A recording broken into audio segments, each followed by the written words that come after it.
Obviously, we are here for Worlds now.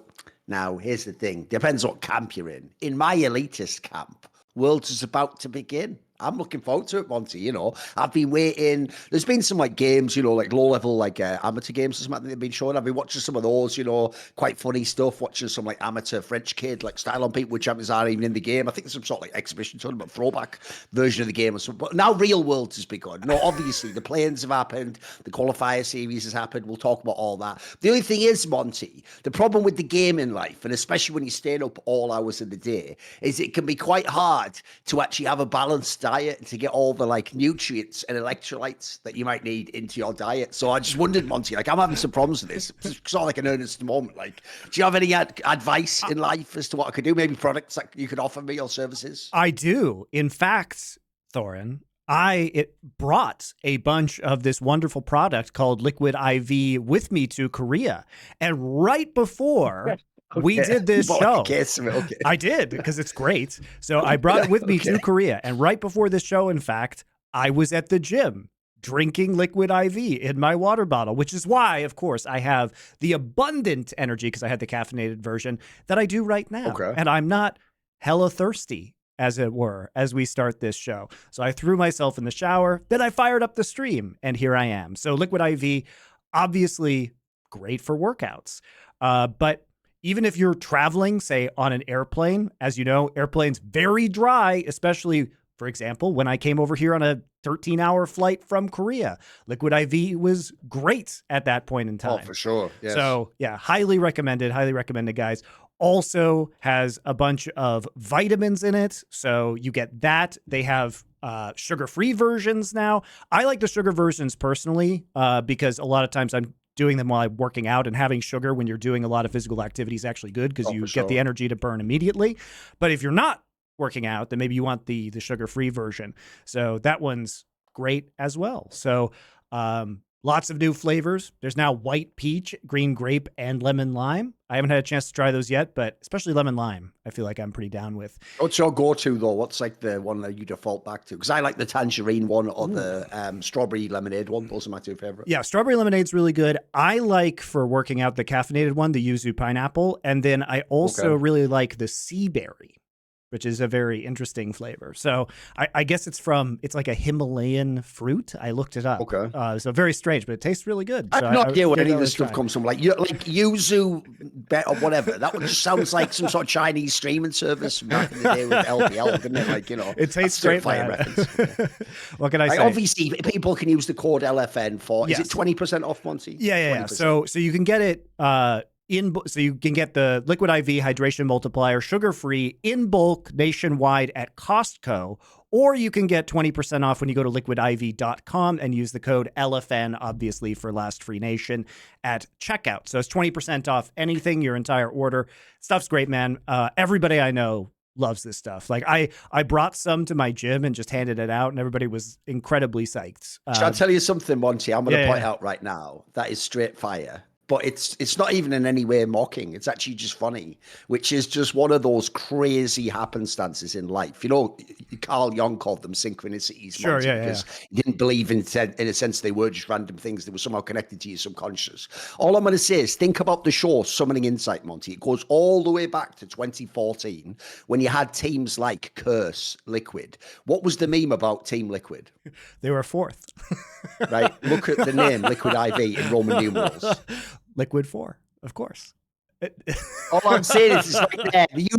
How many years did we talk about that? The universe provides. That's all I'm saying, guys. If you put the energy out there, it will return to you. Well, I hate to say it, Thorin, but I do not think Liquid is going to end Worlds in this fourth one, place. I don't think so. Sure. Spoiler. Yes. Spoiler, guys. That's definitely not going to happen. APA is not having a miracle rookie run.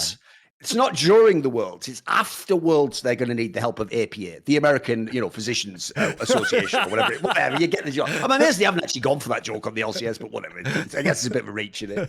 By the way, though, we should actually start, like I say, technically, right? This is one thing I think we have to do, Monty, is I made that joke there, but to me, Plains isn't really Worlds because, and I actually mean that actually not just as an elitist comment. I mean it in the sense that like Worlds is the World Championship and Plains intentionally is separated because they know these teams would all get destroyed by the main teams. There's about 2.5 teams in each plane that maybe could win a game. So the reason I bring this up though is this, Monty. Everyone's going to think it's easy to go, haha, Darren, you idiot, that is part of Worlds. Well, then what about this qualifier series? By the same logic, isn't the qualifier series like why does Team Wales get to be in Worlds, but like Golden Guardians doesn't because they played a better rate? You know what I mean? Because to me, like, should we bundle this in? Because technically we've got that match to talk about too. Everyone's forgetting about that one. I know it was a quick 3-0 and everyone in America wants to pretend it didn't happen, but it did happen. Like the match, I have to say, by the way, first things first, obviously, let's just get all the obvious things out of the way. It was silly to have it at 6 a.m. fucking European time and all that jazz. Still don't know why they did that. And then obviously on surface, it looked like it was going to be ruined by BDS coming like last minute. But the joke is like they pulled like the beginning of Dark Knight Rises, didn't they? Like, you're a big guy, like for you. Then they'd fucking wrecked him 3-0. So in the end, it doesn't matter. They came late. They won anyway, didn't it? So what were your thoughts on this match, Monty? Because I hope this was going to be a banger, but it was kind of shit, actually. It was funny, but it was shit. Well, I mean, this is the form that we saw Golden Guardians in the summer playoffs. We just thought that they would get their shit together over the course of a month boot camp or 3 weeks of boot camping in Korea. In fact, their shit was not together. Their shit was strewn all over the place as if a troop of monkeys got into it. And what do you say? Like, it was it was just a complete mess. Like, the Gory didn't look like he was back in form whatsoever. The synergy and early game pressure that they had built off of the River Gory 2v2 was entirely absent. In fact, they strayed away from some of these strategies very actively by doing things like playing Taliyah jungle. Taliyah jungle can be very good, but you sure ain't doing shit early with Taliyah jungle. You are power farming. And so you just didn't have any kind of activity. Gory played just a shameful best of 5. It was not close. And this is in spite of the fact that everybody thought that Golden Guardians had a slight edge coming into this series. They did in betting and everything. Yeah. I mean, to be fair, we thought the Golden Guardians that had the slight edge was the regular season Golden Guardians, and we thought that that's the form we would see them in, not playoffs Golden Guardians, in which case we would have said that BDS probably has a pretty large advantage. But it was really, by the way, quite pathetic. I know what we need to do now, right? We have to rehabilitate Adam's sort of career narrative because the problem is it doesn't actually work anymore, Monty. Like, here's the problem. Essentially, what we're all doing with Adam is treating him like he's an idiot who doesn't know how to play the game, but he just has 2 champions. So when he plays those ones, he can win. And so, like, it's essentially like the classic meme in League, like, why won't they just ban those 2 champions? But the problem is, it's not really, is it? Like, first of all, if you've watched this year, I mean, in this series, he got another one, didn't he? Yes, it's part of the gods meme, but Garen was there. That's not fucking Olaf and Darius. And then secondly, people do know that he plays these champions, but they can't stop him. In fact, the hilarious thing is, the reason why I guarantee you in this world, there will be teams will give him the Olaf and Darius once or twice, is because they also just think, well, we can take care of that. It's not a real champion, is it? Like, it's not in the meta, or they've seen it once before and not the million times. So the funny thing is, it doesn't totally work to make it that he's just a moron, because he obviously can win games and he has this weird specialty. So instead, here's how we're going to pivot it, right? What it is this, Monty. Adam is like in Game of Thrones. Remember the first season of Game of Thrones when it was the book Game of Thrones, the one with Ned Stark going to... And in this scenario, remember, in that world, their dominant religion is that one of the 7, which is all the stuff in King's Landing, right? But remember, the Starks and the Northern people have like the old ways, don't they? They follow the old gods. Well, here's the thing. Adam does follow the old gods, because even though Set is a newer champion, all those other champions at age is fucking old, aren't they? Olaf, Darius, Garen. It's like he only follows that way of following the game. And but tell you what, when he does do it though, obviously these gods, it's a bit like a sort of American God scenario. The gods have efficacy. When you believe in them, they do give you power, because he does get some inordinate power from these gods that other people who believe in them don't believe in them, and try playing them don't receive. behave. Like, that's the weird thing. Because actually, the joke is, after seeing this series here, it's like, I can't spend the whole year doing this, like telling everyone in LEC, like, oh, they're all just going to ban him in the playoffs. And then, oh, look at you just ban him out. Like, you can't. Like, what I've realized now is this, something I learned a long time ago. It's why someone told me that, like, you know, when we went from 3 bans to 5, people were doing that stupid thing where they were like, but what about if someone just puts all 5 bans on one guy and then he has to play a 6th champion? And then people pointed out, but they never will though, because the way draft works, you'd give up so much elsewhere, it never makes sense. Adam essentially, Monty, just permanently exploits that factor. Like, no one's really going to actually ban, like, Olaf and Darius and, like, no one's going to ever do it. So it actually does mean he will always be able to play one of these bloody champions, as bad as it sounds. But honestly, I actually don't think that's a bad strategy, because here's the thing. Making it work. Adam actually... This series, mate. No, I think people should ban these champions against him. I think they should. I think that they should force him against the wall. All of them? Okay. Why not? Look at the... okay, here's the thing. Here's the thing, Thorin.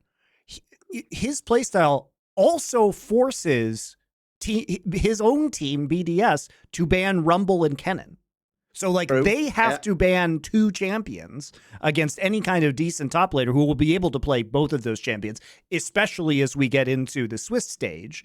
And so, if you just ban his champions and he ends up on what fucking Sion or Renekton, like, is anybody really concerned about that? I would just take his bullshit straight out of the pool. Just ban Garen, Darius, and Olaf, and be prepared if he, in fact, plays sets, which is probably, I think, the least threatening of the champions in the gods quartet that he plays. So I don't know, man. I think that because it's true that he warps the enemy's draft and ban phase if you choose to do that, but he's also warping BDS's ban phase because they can't play unless he's playing those champions. Like, you saw the Sion game. Holy shit. Here's the other thing. Are you concerned? Like, who else are you going to ban out? You know what Nuke's going to play. He doesn't have a champion pool. Okay, so you give Sheo Maokai or potentially Sejuani. Whatever, man. Like, you should be able to deal with this. Dom pointed this out, but don't give BDS red side. Force them to blind a top laner. Force them to do it. For example, the other thing you could, like, are you afraid of Crown Shot? Crown Shot's dying in lane constantly in play-ins. Like, what do you think Ruler's going to do to this guy in Swiss? Like, I think Crown... that's also the other part that's a killer about this particular opening series as well. It's like, it's not even like BDS looks awesome, mate. They actually look fucking ass. So the fact that Golden Guardians got stomped is just an indictment of Golden Guardians, isn't it? Like, dude, they almost... I mean, I don't think losing to PSG is that shameful, because PSG, as a 1 seed from Taiwan, should actually... They should be decent. Yeah, exactly. Be decent. So, they did make the reverse sweep, like, credit to them for doing that. But this is also a team that lost to the 2nd team from Vietnam. Like, what does that say about Golden Guardians, dude? That is fucking terrible. Like, Golden Guardians, there's a real question having watched those games. And yeah, we only got the best of 5, and maybe they would have adapted if they had more information, because they looked wildly off the meta. But I don't know, man. I don't know if I'd put them above anybody but DFM and R7, given their performance. See, this is where, and sadly, you can tell by the sort of shit-eating grin, I obviously just mean it tongue-in-cheek, don't I? I don't really mean it to our fans. But this is where, what I would do, Monty, if you know me in my position in the world, sometimes I think there are traditions that already exist that are better than things people have come up with now, Monty. I'm not necessarily one of these people who believes we're always at the cutting edge of progress. So, for example, here's what I would do. I would bring back a tournament from a League of Legends past that would fix all these problems. What I would do is I would have a tournament instead of planes. It wouldn't be at Worlds, because I wouldn't want you to feel like you got to Worlds. It feels like part of the qualification. It's called the International Wildcard Qualifier, but the point is I'm putting LCS in it from now on. So that's what I'd do for the ultimate iniquity or whatever. Send the LCS to the International Wildcard. And have, by the way, like I say, just to absolutely mog them, the fact that you're not actually at Worlds. Say Worlds is in China, then the International Wildcard Qualifier is in like Cancun or something, you don't even get to go to the event. Like, you just play at that. And unless you can beat, by the way, like Team Wales from Vietnam and fucking Gloud from Brazil and team from PCS, you don't get to go. If you can't win that tournament, you don't get to be in Worlds. Because actually, on a more serious note, by the way, the one thing I will say is an upside about like the play-in shit, all that, is that now that they've finally expanded the slots for the LPL and LCK, it does mean that the main event now is mega stacked money. That's the one thing that's good. You know how shit it used to be that you used to wait for play-ins to finish, and then the main event was like half play-ins as well, because it was like all those wild card teams and like all the shitter teams. Now when you look at the main event, man, life looks fucking fired, doesn't it? Like, there's only like the odd match you wouldn't watch. Like, all the rest of them, like on paper, you'd fucking starving for. Yeah, and look, I think we do have to praise, before we get into Swiss, with which you and I both know is going to be awful, but everyone else thinks is going to be good because they are idiots. It'll be fun. Yeah. There'll be drama. There'll be some good drama. Yeah. Look, no, here's the problem. I'm just waiting for that moment, Monty, where it's like, you know, and then in the 1-0 game, here we have like Gen.G's playing against like fucking, you know, LNG, and it's like, what, in the second round? Like, yeah, so get ready, that's coming. Just wait for that. I'm waiting for that already. And then also it'll be like, you know, Cloud9 if they win. I mean, the whole thing is just going to be ridiculous. There'll be some bullshit for sure. Yeah, and yeah, it's so you guys are not prepared. But I will say one thing that is good about this format is that the play-ins were actually really fun this year. As garbage as the games were, we did get to see the levels are really close now. We'll say the joke is, considering this is like a sub tournament, actually the parity is really close now, mate. Like we were talking about when we do the preview, but actually when you look at it now, it's not obvious who should actually always win. Like there's a lot of wiggle room, it feels like. Yeah, and I think the play-in stage was really fun. Now, part of the reason it was really fun is because we rescued the fourth LPL and LCK seeds out of the play-in tournament to actually make it much more compelling and competitive. So that was... I'm almost certain, by the way, they only did that because the RX won Worlds last year. They just don't want to look... It makes you look dumb, mate, when your playing team wins World. You know what I mean? Like, that does make you look silly. Come on. I don't think that will ever happen again, but sure. No, they can't surely. The format alone shouldn't allow that. That's why they were right to change it. It just looks stupid. Come on. But the format was a lot better, and we got to get rid of the obvious two worst teams as quickly as possible, and we got to see a bunch of compelling matchups between a variety of regions. So I thought it was fun. You know, they were bad games, but it was entertaining to watch. You know, a lot of the games really delivered, and we got to see a variety of different styles from these teams, different champion pools. Will they hold up against the big dogs? Obviously not. But for a appetizer for Worlds, this was quite pleasant. And if they just fix the rest of the format now, imagine how good it could be. Because remember what GSL groups are, which they are double elimination 4-team brackets. Okay. And not only was this double elimination 4-team brackets, but at the end of those double elimination brackets, the top two teams then played a best of 5. Now, meanwhile, that's a good format. Yeah, I agree. Meanwhile, and so that means basically that, you know, every team, you know, even the team that was in second place basically got a double elimination because they were able to play in the best of 5. Right. So this is a great format. Now, the problem is that we still have a bracket format that is single elimination for absolutely no reason. I'm going to keep pounding on this so it gets into everyone's skull. But remember that we have 3 weeks of bracket stage to play 7 best of 5s. 3 weeks. 3 weeks. We could clearly do a double elimination bracket within those 3 weeks. It is ridiculous that the last 2 weeks of competition only have 3 best of 5s. It's stupid. And especially in a small country like Korea, it doesn't take long to move from one venue to another. So you can actually do it. You can actually get everything set up very quickly. It's not like moving across all of North America or Europe. Europe also requires making international border transfers, and God knows what kind of paperwork it takes for a convoy of trucks to do that for, you know, a concert or a live event like this. So yeah, it's just absurd. So the hilarious part of this Worlds is we are going to get a more robust format for the worst teams rather than getting a great format for the best teams. We are getting robbed of the best games. And that fucking sucks, especially after watching MSI.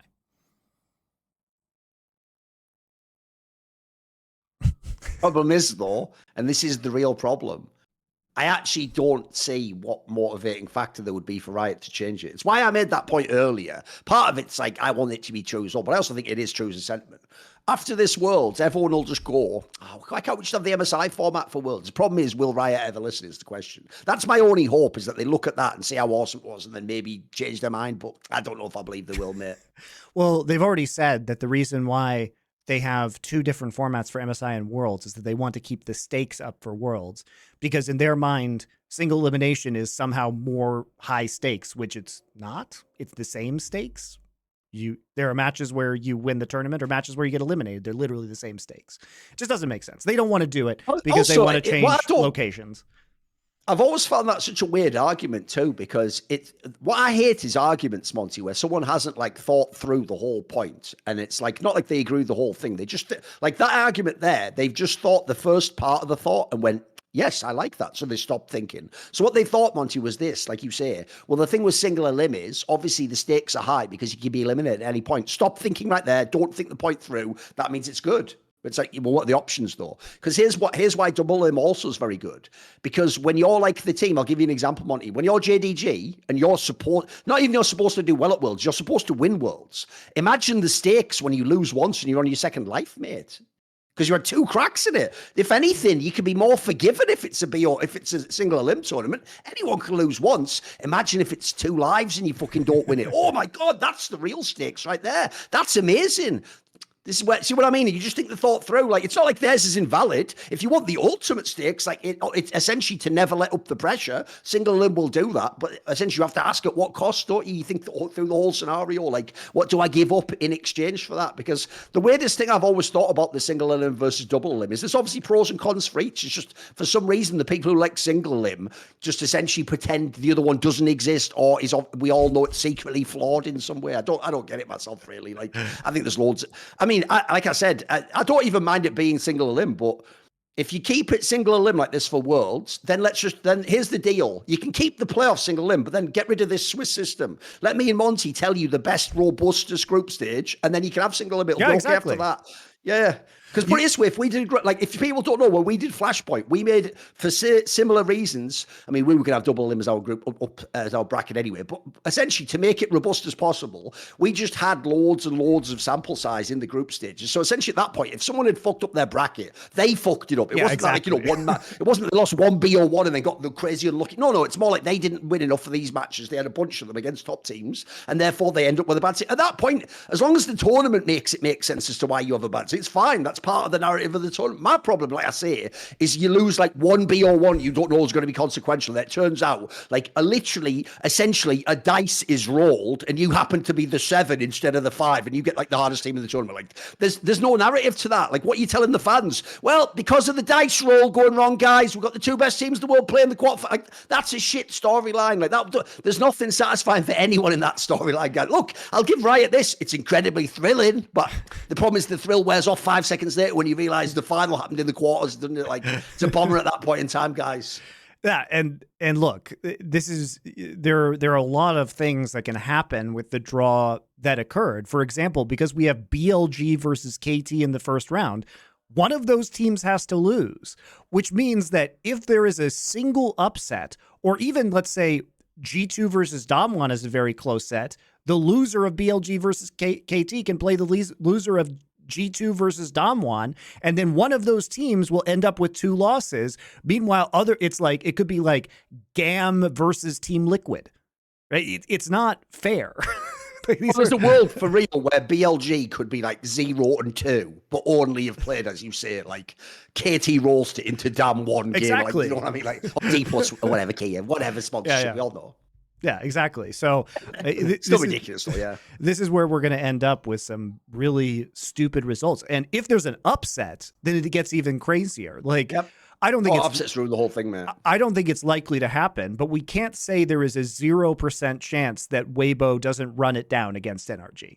Like, there's a chance NRG can win that game. There's a chance NRG can win that game. Yeah, especially because they're best of ones. If you smash them at level 1, you could maybe snowball, right? If they decide to just run it down. Here's another factor. Because these teams haven't played on stage yet and the meta isn't set, all they have to do is have one bad read on the meta from their scrims, and then they get blasted, and then they get upset, and they lose. They lose a best of one.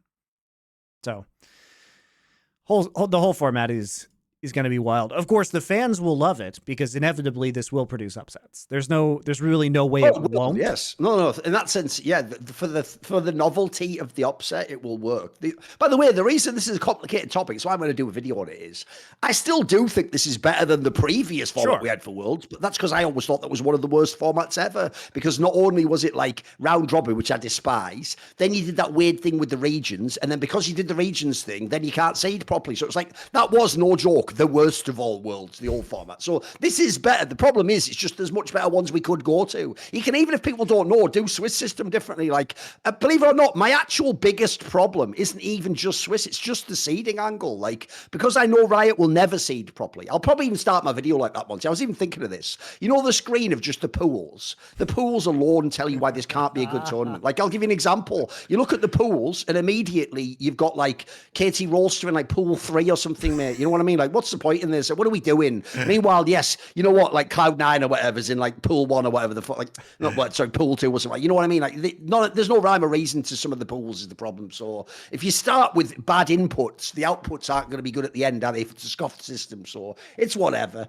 Luckily, though, as you say, it will be thrilling. Like, for example, if any upset ever happens, that also just throws everything out of whack. Everything out of whack. Because every upset, it's like, and we're not talking like the close ones. Like, obviously, like Billy is technically a slight underdog to KT. I don't count that as an upset, obviously. But if, like, for example, Fnatic, like Flukes LNG, or G2 beats Dplus, or these sorts of results, that's the ones where that team, if they do the upset, if they then get lucky, the whole tournament can be ruined from then on out. Because like we're saying, the other side of it, Monty, is not only can people like Damwon and BLG be 0-2 almost eliminated, but then there can be a world where like the actual like Western teams that are good, if they get lucky, might only have to win like 2 real matches. Although the thing is, you do have to remember at the end, to be fair, there's the BL3. So the BL3 should take care of like people like BDS, etc., if they ever got there. Like, there's no way they're going to win the BO3 against an Asian team. So you hope at the end it'll all work out. It'll all work out.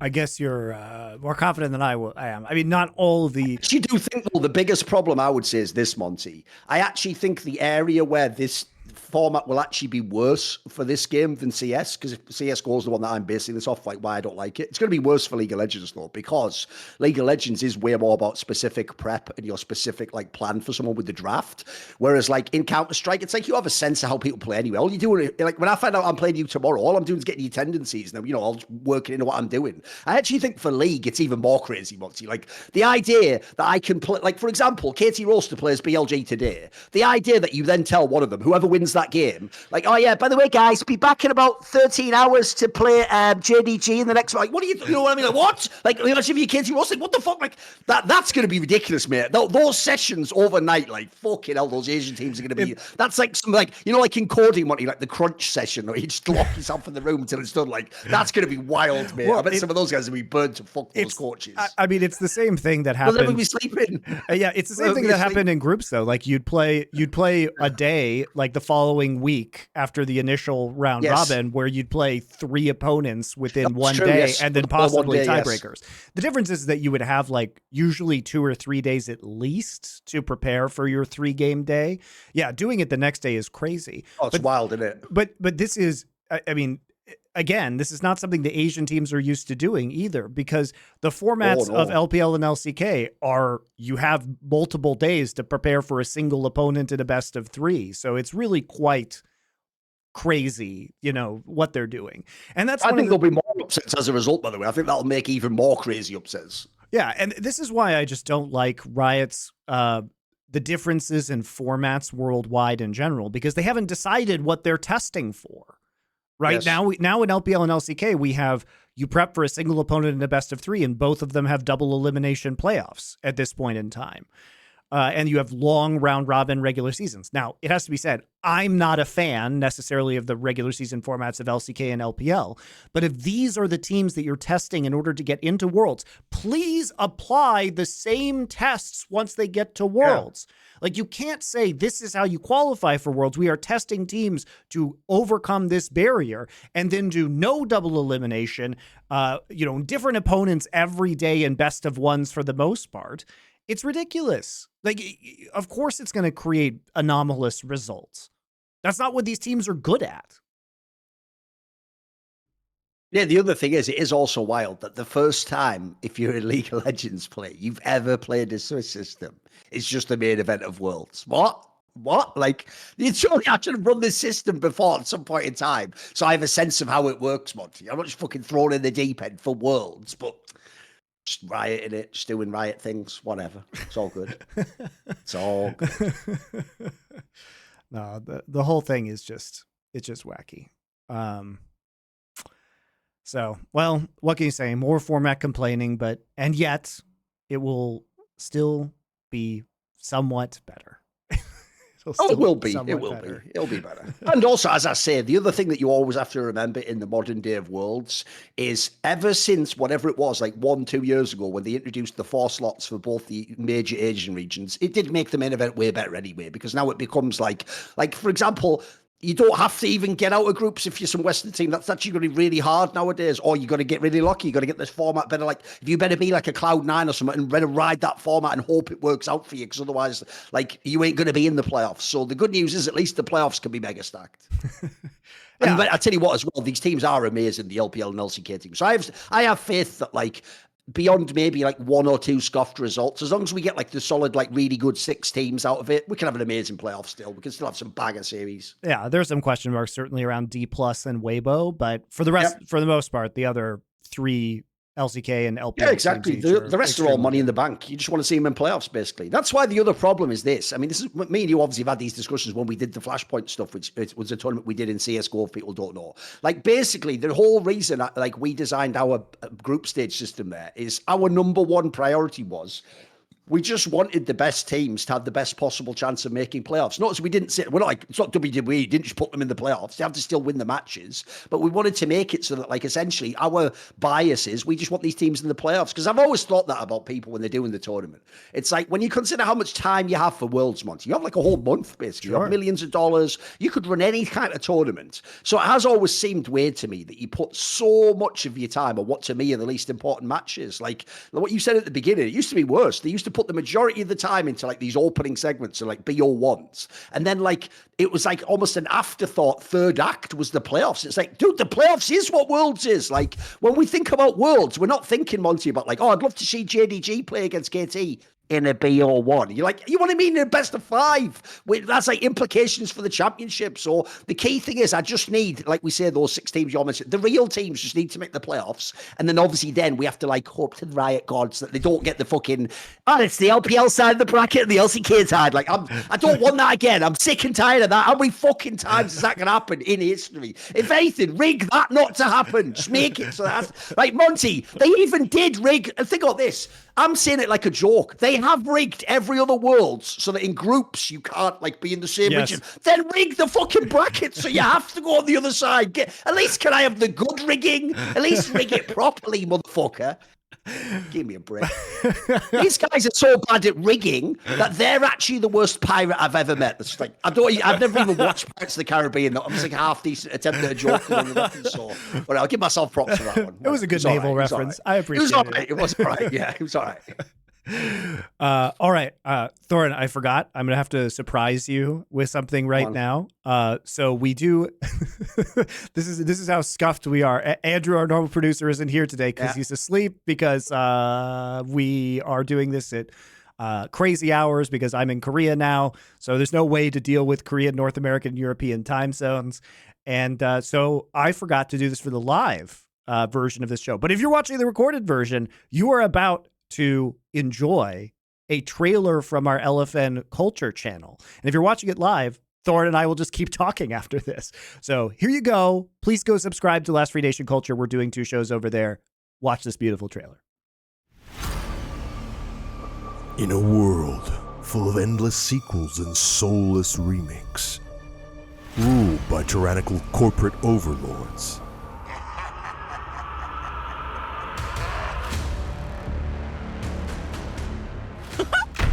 But hope remained, as there were some who resisted. A few good men took it upon themselves to fight the good fight, to create content for all, and to forge one last free nation. Risen from the ashes of esports, they dare to discuss The aesthetic of that subculture, the themes of that subculture. They keep pushing this technology. I haven't really ever liked it, but this time around, I was totally in. He's going to go mad ambitious here, going to be something big. It's not at all. This is one of the most understated. If you hadn't told me it was him, I'd never guess. analyze, Incredibly, we add humanity to the monster, and the monsters are always super more interesting. Demonstrated the concept that evil is ultimately self-defeating. It's the cycle of the inevitability of that existential horror. and critique. Like, none of the things I would normally criticize this show for, I can apply to this episode. Because it's boring. These are just smoking doobies. Also, where did they get it? What's their wind supply? but I know. also, What's the dealer? what Their I- dealer's unbelievable. To laugh, It's obviously that, isn't it? And they're just like, And then they all start shooting in the place where he was, like they don't have any sense of object permanence. to love, The romance, the emotional gravitas. Do you want to breed? and most importantly, to flame. It's ridiculous. And it's just bad. It's just a bad way to end this movie. you're going to go, oh, the graphics haven't aged what, you Oh, they idiot. look great. You fucking idiot. That made no sense. From Last Free Nation Culture, 5-time Korean hype train conductor, MonteCristo, Shen 1 of 2, Doa, Esports, Thorin, and Hell in a Cell champion, Richard Lewis, presents to you Nerd Legion for your fantasy and sci-fi needs, and Foreplay, a fun foray into genre classics. Join them every week as they dive headfirst into the best and the worst of TV and film, and bring to you expert opinions, Crucially, one of the best things this movie does is it doesn't give you all the answers. hot takes, And how many fucking silly ass episodes are we going to have this season? and a true love for cinema. Pierce that really exquisite veneer. There is something great about this film. There really is at the heart of it. Only at Last Free Nation Culture.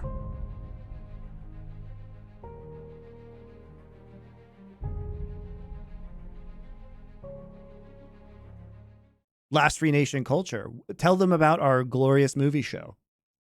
Oh, right, I see what you mean. I thought you meant you were going to actually play a trailer. You mean I have to just say about the trailer? Right, okay, I'm going to artificially do You're it. Right, reacting to the trailer.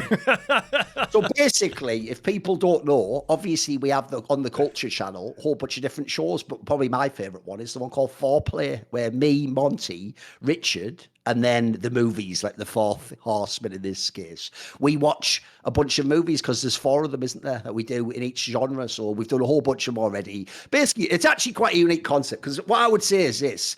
If you just like the way we think about esports, it's that but applied to movies in this case. Or if you want to watch, obviously, like TV shows, Monty and Thorin do stuff with Nerd Legion on a bunch of stuff. They've done Star Trek, The Witcher.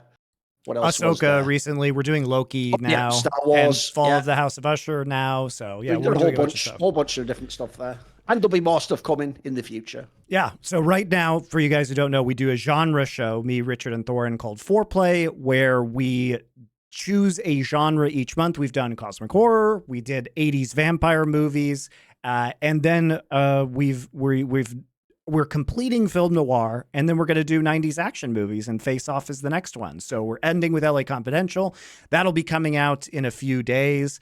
And so if you guys want to watch along with us, we watch one a week. It's very easy for you to watch along, and we pick some really fucking good movies and have a laugh about them.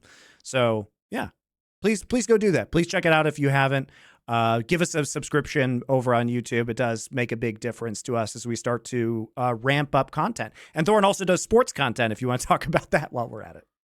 That's technically a separate channel, but yeah, we have a sports channel also, and we've only launched at the moment one show, which is an NBA show that me and Maui Snake do, if you know, from CS:GO. And at the moment, I mean, the season hasn't begun yet. We'll be doing some of the season stuff soon, but at the moment we've just done like historical retrospective so far. Like we did a rewind of like the 2006 season, and we did our GOAT players for every position, and then we did one where it was like overrated players in history and now, and then underrated players. So essentially, it's again same concept. In my opinion, here's how you know if you want to watch these shows or not. Are you interested in the source material? If yes, then 2, do you actually enjoy the way we analyze or talk about esports? If so, there we go, problem solved. The equation means you enjoy it because it's us breaking down now other things you enjoy in the same inimitable fashion. And also telling you the things to watch, because we are better at picking things than you are. And we will expose you to glorious things that you may not have experienced otherwise.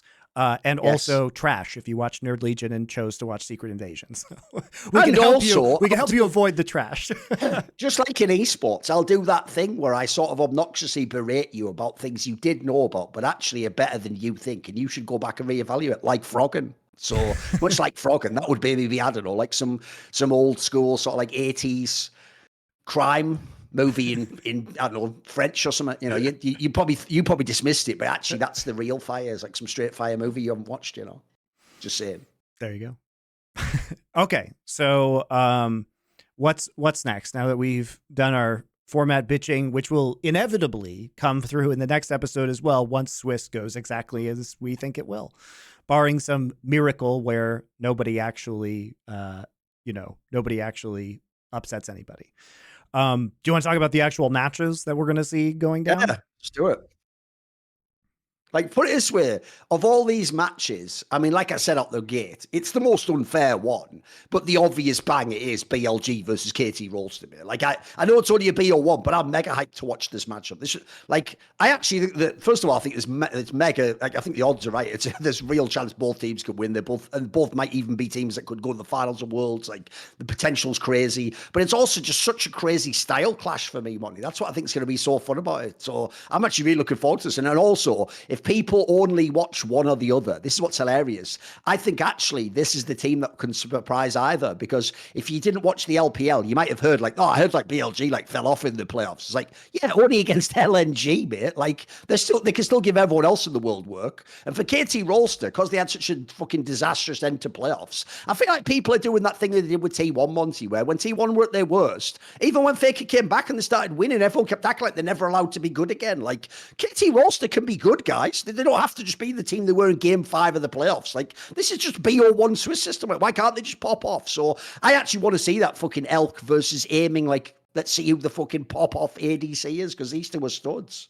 I think it's a mega matchup. Yeah, I mean, I think this is really interesting. Like, obviously, I'm super hyped to see the Keen versus Bin matchup in the top lane. Just because Bin's international performances have consistently been good. I think you do have to be worried a little bit about KT. This is best top player in the world matchup, right? This is like to see who's the best. I mean, you could argue 369, you know, as well. Like, but there are gonna be a lot of like banger top lane matchups, I think, over the course of Worlds. And so, yeah, I mean, I think this is going to be really compelling. I do get a little bit worried about KT from their summer playoff performance, as I've heard from like people who are close to the team. There were some nerves involved in the LCK playoffs, and they really just didn't do the things, like the very obvious things that they should do in terms of attacking Faker's champion pool. And okay, as you say, like Billy is a team that kind of likes to clump up and brawl and get a little bit dirty, especially around the bottom side of the map and dragons. And KT at their best is really about vision control and creating picks.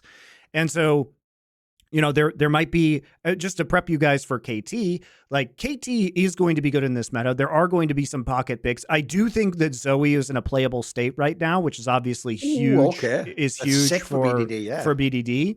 BDD has started as of the end of summer actually playing Jace for the first time in competitive play, which is very important because the Jace Maokai combo that was really heavily favored by LPL teams is still going to be extremely, extremely strong within this meta. So not being able to play Jace is pretty flawed, but BDD had some good games. Keen's versatility will obviously be huge. It wouldn't surprise me, I think, for Keen to, I could easily see Keen playing some Adam champs in the right matchups. He's already been doing things like, playing, counters, like kind of strange counter picks to champions within the top lane over the course of summer. So like he basically pioneered like the Quinn into the Renekton, and KT really knows how to play very well around that. So if we get a relaxed KT, then I think this is certainly winnable. Probably the edge just given KT's summer performance and the stakes over to BLG. But it seems like a really true 50-50.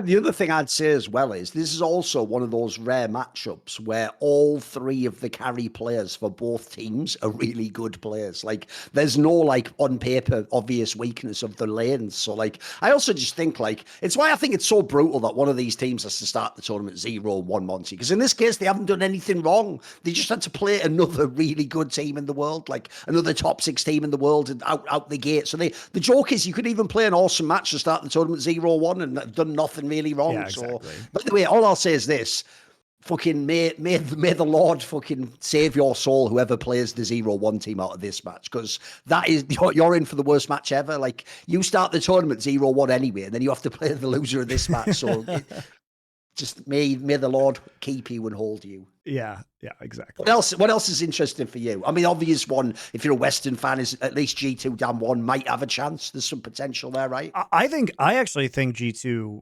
can win this. You're going to make him a favorite, though? I think I am, as crazy as that sounds. Okay. I think I am. Look, I think G2 is very strong coming into this, and people really estimate Dplus. Like they never really got their shit together over the course of LCK. Well, the name value is just too high. People look at the actual skill level. Yeah. People look at the name value and they think that this is a good team. Now, I think maybe a team that had more of a deficit in the bot lane might do worse against Dplus because Deft is the true carry of this team. Showmaker he hasn't been himself this year. He got better in summer playoffs. He did look better, but this isn't the Showmaker that people are used to seeing at his peak. And Canyon has looked downright awful on tank junglers sometimes, and then godlike on Talia Nico in the jungle. Kana gets resources, but then he doesn't really do anything with them, and he doesn't carry the game. And the mid and late game shot calling of this team is fucking terrible. Like they are a very bad macro team in the late game. So they are certainly not unbeatable by G2. And given that G2 really just seems on the upswing, and you have this bot lane of Mickey X and Hansama, and we know both of these guys can hang with world-class players, right? Is Caps worse than kind of a, scuffed Showmaker these days? Maybe Canyon, you'd say Canyon probably has an advantage over Yike, but Yike really diversified his champion pool. He basically only played tanks in the LEC season finals. So, and then we know he can always go back to some of these other champions. So, and then you look at Broken Blade. Like, is Broken Blade going to get clapped by Kana? Broken Blade's last international performance at MSI was really quite good. So, I don't know. I also look at G2 just as being super dangerous in best of ones because their level ones are excellent. And they're going to have strats, man. They're going to have weird strats. They're going to have some weird. I guarantee, it's in my hope at least, that they do bring some of those like weirder draft elements to the tour. Because I actually think that can be a massive boon in this Swiss system. Like I said, Monty, that's another thing about the whole angle of like you don't know your opponent that you're going to play until like the next day. Like that would be perfect to bring in some of these weird support picks and like think about how many different sort of like weird angles they've had from the jungle support picks, some of the top lane picks. They have a way more sort of like pocket picks. I feel like than people would ever expect a Western team to have. Yeah, and they have counter picks. Like we've seen that support Lysandra that's been really effective. I'm sure they're cooking up some other shit. Caps always has weird shit.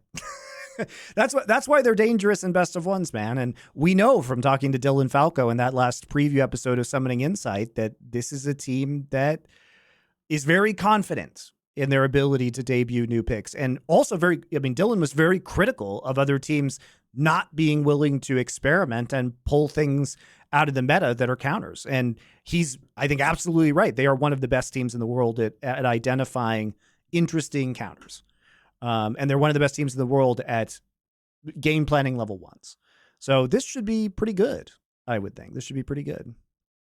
And then obviously, if you're a Western fan, the immediate jump out is the Cloud9 Mad Lions one. I mean, both teams, in theory, can believe this is a very viable chance to win the first game, to get in a good position, to start your quest towards the playoffs. This is an interesting one for me, Monty, because both teams, in theory, on paper, look really good, but are super scoffed at this moment in time. Like, Mad Lions, mega unconvincing over the last few months. Cloud9 actually just fell off a cliff, and if anything, it's just the fact that LCS is so fucking dire and running so many budget rosters that, like, even their free fall couldn't take them past second place, mate. Like, that's how bad. So I actually think this is a fucking nightmare matchup. Like, I know on paper it means a Western team gets to go 1-0, but are either of these teams good? I don't really know. Like, they have the potential to be. Here's the thing. This is like our Western version of what we just talked about with Dab1, Monty. Like, on paper, the pieces are there. You could do something. You could get it together. But I need to see something different from what I saw in the summer, is how I would summarize this matchup.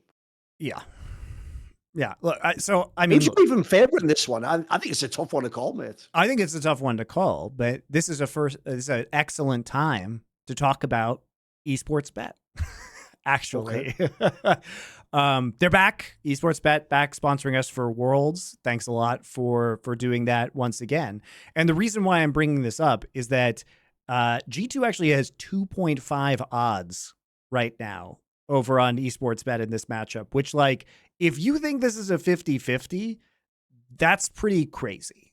Against someone he's talking about, yes. Yeah, against Dplus. Like, Dplus only has 1.5, which I don't know why you would ever, like, pick them in this situation, just because I think this could easily be a G2 win. G2 could also just get raffle stomped. Like, you never know with those guys. But I would say, like, you know, putting something down on G2 is probably pretty good. So we'll put 50 USDT. We always say, go easy in the first round of an international competition or the start of a season, because you just never, it's a brand new patch. You never know which teams are going to be, like, on the meta or take some time to adapt. You never know what those teams' forms are going to be coming into Worlds. So, you know, don't go nuts. Don't go nuts on that. But yeah, thanks to Esports Bet. Again, you can still get their 50% deposit bonus up to $100 USDT using our referral code that's on your screen right now, or you can click the link below if you are, in fact, on the VOD. So if you haven't signed up yet, you can play along for free too if you sign up with Esports Coin. And we've got some new promotions. Our match of the week, which we'll talk about briefly or in a couple seconds, is going to be Mad Lions versus Cloud9, because that's another really close one. But if you guys tune into Competitive Edge, because we're bringing that back to discuss matchups as well, over on the Esports Bet YouTube, if you comment on that Competitive Edge that's going to be coming out, you can enter into a raffle to win 20 USDT, and that will be doubled if you bet at least $10 on our match of the week. So they're going to be giving out a bunch of these prizes. You can enter for free just by leaving the YouTube comment with your username for Esports Bet, or if you bet on that match of the week, Cloud9 versus Mad Lions, they'll double it for you if you get it correct and you win the raffle. So there you go. Thank you very much. They'll also be having a bunch of raffles in their Discord. They have a giveaways channel, and you just click the button to enter the raffle. So if you're over on their Discord, they're giving out $500 raffle prizes. So get something for free. And yeah, you have any flyers you want to take? Raffle prizes, raffle stomps. We're here at Worlds with Esports Bet. There we go. That's right. You have any? I mean, the obvious two to do, like you say, is G2 Dam1 and Cloud9 Mad Lions, because on that one, like, you can pick either side. They're both quite close matchups, but you can also, if you want, just go with the underdog and try and take the big odds. Because I also think the same thing for Cloud9 Mad Lions. Like, Mad Lions, look, they haven't been great, but you look at their odds, you look at their pieces. Why can't they win? It's totally plausible, isn't it? Yeah, totally plausible to me. Yeah. Do you think that Fudge is going to be the guy that bodies Chasey in this event? I think he's going to expose it this tournament. I actually think a bunch of Cloud9, so it's not just him. Like, I think him, essentially the solo laners at Cloud9, they're in fucking trouble, mate. Because you look at the rest of this tournament, mate. I mean, even Mad Lions has better solo lanes than them. Like they're in a fucking bad state of affairs. And the problem they have, I think, is this. It's actually going to be the same story for BDS, in my opinion. I know Crowley hasn't been playing well, but it wouldn't matter, mate. Like Crowley and Berserker, you're not going to get to play League of Legends at this tournament. Like you're just going to get, your team's going to get stomped, and you're never going to be in a position to be activated and win a team fight. Like I think these two players are going to have a very frustrating tournament, in my opinion. Yeah. Yeah. Unless, like, I don't know, maybe Blabber does some magic or something. If he goes ham, maybe something's possible. But the Cloud9 I saw play the whole summer, man alive, that looked rough. Yeah. They were only especially good for like, maybe like the first few weeks or something. Like after that, there was always holes, and they were gotten bigger and bigger and bigger as the split went on. It was really sad. I mean, especially Eminez. Like, I don't know if anybody, we were hopeful for Gory, but I'm not sure if anybody in NA, outside of Jojopian would have a respectable performance. The mid lane pool was incredibly weak in LCS this year. Hey, I don't know about you, but I even got the read personally that the whole reason he had that whole incident in solo queue was that was him sort of like acting out because it's going so badly in the team. Like that was my like sort of read on it. He just was like, that was like the straw that broke the cat. He just got triggered over some minor shit. It wasn't even that big a deal when he did, guys. Like, come on, fucking hell. Just some stupid solo queue flame on it. But like, the problem was that came when he already was essentially really unpopular because he didn't hit a load of fucking games and everyone was thinking like he's fucking ruining the match for Cloud9. So I think that's why everyone hated on him. That was essentially just an excuse for Cloud9 fans to like download their psychic fucking hatred towards him for inting a bunch of games, but they pretended it was about some nonsense with playing in solo queue or something. Like, who gives a monkeys about that? Who cares? No one. Yeah, I think it was ridiculous that what did he say? Like, go back to Europe, as if that's some exactly. grave I know. insult. I know. Come on, man. Come on. It reminds me of I just can't handle that because of the Carlos video that we watched in our last the esports cringe one. Yeah, true. our last esports cringe compilation. Would you guys have seen that? Check that out as well. Oh, I've just realized that's really what everyone should do, because that's how you actually would checkmate Riot, Monty. What you should do is this. Sadly, Jack probably even does buy into that bullshit. He made him do like the real apology. Like, I'm sorry for my behavior. What I would do is this, Monty, because that exists, that famous video. What I would do is I would pretend I was doing it for real, but I would just parody that video with everyone whoever does something naughty. I would make it almost the same, Monty. I would have them go like, except I would make it more ridiculous. Like, when it showed like the Twitch chat, he was typing like, get cancer, get cancer. I would put it there, and it's just them like, you are not a good teammate, and my friendship with you is over. And then it'd be like, that due to my toxicity, I do like the whole thing where it looked like a documentary of him, like, fucking saying the party line. Like, I would mock that because essentially Riot believes that was real. They don't even think that was like cringe content. They actually thought that was like, although I think it was actually Machinima that made it, but even so, like, the premise was so ridiculous. But that was like, you can't get a more ridiculous apology than that. So like, that's what I would parody. I thought that was funny as fuck, man. Because it almost was like a comedy skit, wasn't it? You would think like, really, is this real? And also, I'll just say this, hasn't really aged that well, has it, Monty? they actually like detoxified Ocelot back in like 2014 or whatever. Spoiler. Don't think that worked. I think the treatment he's incurable. Fully. He's incurable, Thorin. Ocelot, incurable, toxic. I know. This is like you tried to cure him of toxicity using like, we'll say like homeopathy 10 years ago, and now he's actually Blanca from Street Fighter. Like, the toxicity's warped him into some like violently aggressive creature that can't be stopped at this point in time. So there you go. Driving his Ferraris around Dubai.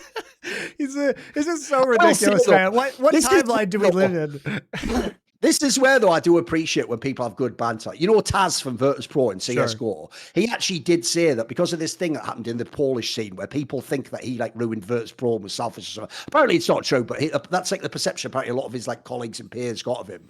And he says it's like they cancelled him from Polish Counter-Strike. So he even jokingly said that it sucks, Monty, because he's got cancelled in a way that no one knows about. He's just like nobody now. He says he'd rather be cancelled like Carlos, where you get to live in Dubai and have like Ferraris and that. It's actually straight. I know what you mean, mate. I know what you mean. That is the better cancel to pick. It's the Lambo in Dubai cancellation. That's the one I picked from the package. Put that way. It's better. It's too funny. But anyway, the real question is this, Monty. Even though one of these teams, C9 and Mad Lions, is going to get a win in the Swiss system because they play each other, the real problem is, though, Like, these aren't even the teams that can do anything with it, Monty. Like, if anything, I'd wanted this to be like, like C9 against G2. I know it's probably not possible with the, you know what I mean? You need like a matchup where someone could do something with the 1-0. Like, who's going to actually do anything with this win? Isn't this win just going to be thrown into the middle of nowhere? Like, I said before, if you lose your first match, you're like, please no BLG Kitty, please no BLG Kitty. It's the other way around. If you win your first match, Monty, you're supposed to be going like, please C9 Mad Lions winner, please C9. Because this is like your dream if you're like an actual fucking Asian team to get one of these guys. This is what you want in your fucking stocking coming out the next round, I think. Come on. I mean, I also just think like the Gen.G match is going to be very funny. I mean, there's just some freebies. Like JDG and Gen.G just got some freebies in the first round. By the way, here's the one downside of the play-in.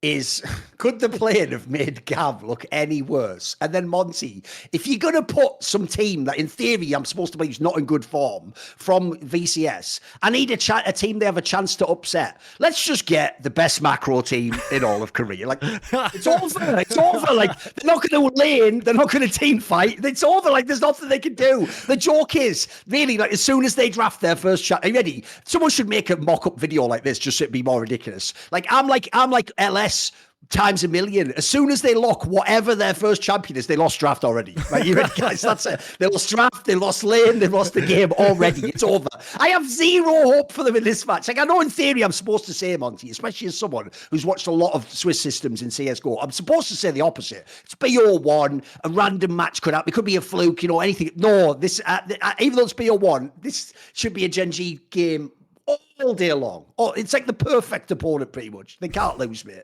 Come on, they can't. This is 100% win rate. 100.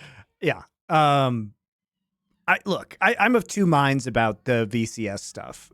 On one hand, I'm really happy about Vietnam doing well in play-ins because this was a region that was very much on the rise pre-COVID. And then obviously they didn't have any international opportunities to play because of lockdowns. And then they got booted off the Korean server, so they couldn't even play solo queue on there anymore, which is, by the way, just fucking ridiculous. Like, Riot Korea, you are literally so incompetent that you can't just ban the people that are a problem. You have to blanket ban Vietnam. Like, what the fuck, man? Like, let the players. The players are the ones doing it. I know exactly. Why does some player have to be banned because some dickhead one tricks there or something? Come on, man. Or the match fixer or whatever. It's also just ridiculous because, as far as I know, Vietnam is the only country that's banned from the Korean server. It's just so stupidly targeted. It's not like the Chinese players can't play on it. It's not like the Taiwanese players or the Japanese players can't play on the Korean server. No, it's just like, fuck you, Vietnam. I mean, it is nuts. Like, the fact that is allowed is crazy to me. Just do your job and moderate high elo on the server. How hard is it to just ban some individuals? You don't have to ban everybody. So they've overcome all of these obstacles in order to get to this point in time, which I think is very laudable. Now, should GAM be the one in Swiss? In my opinion, no. I thought Wales was a better team for most of the play-ins.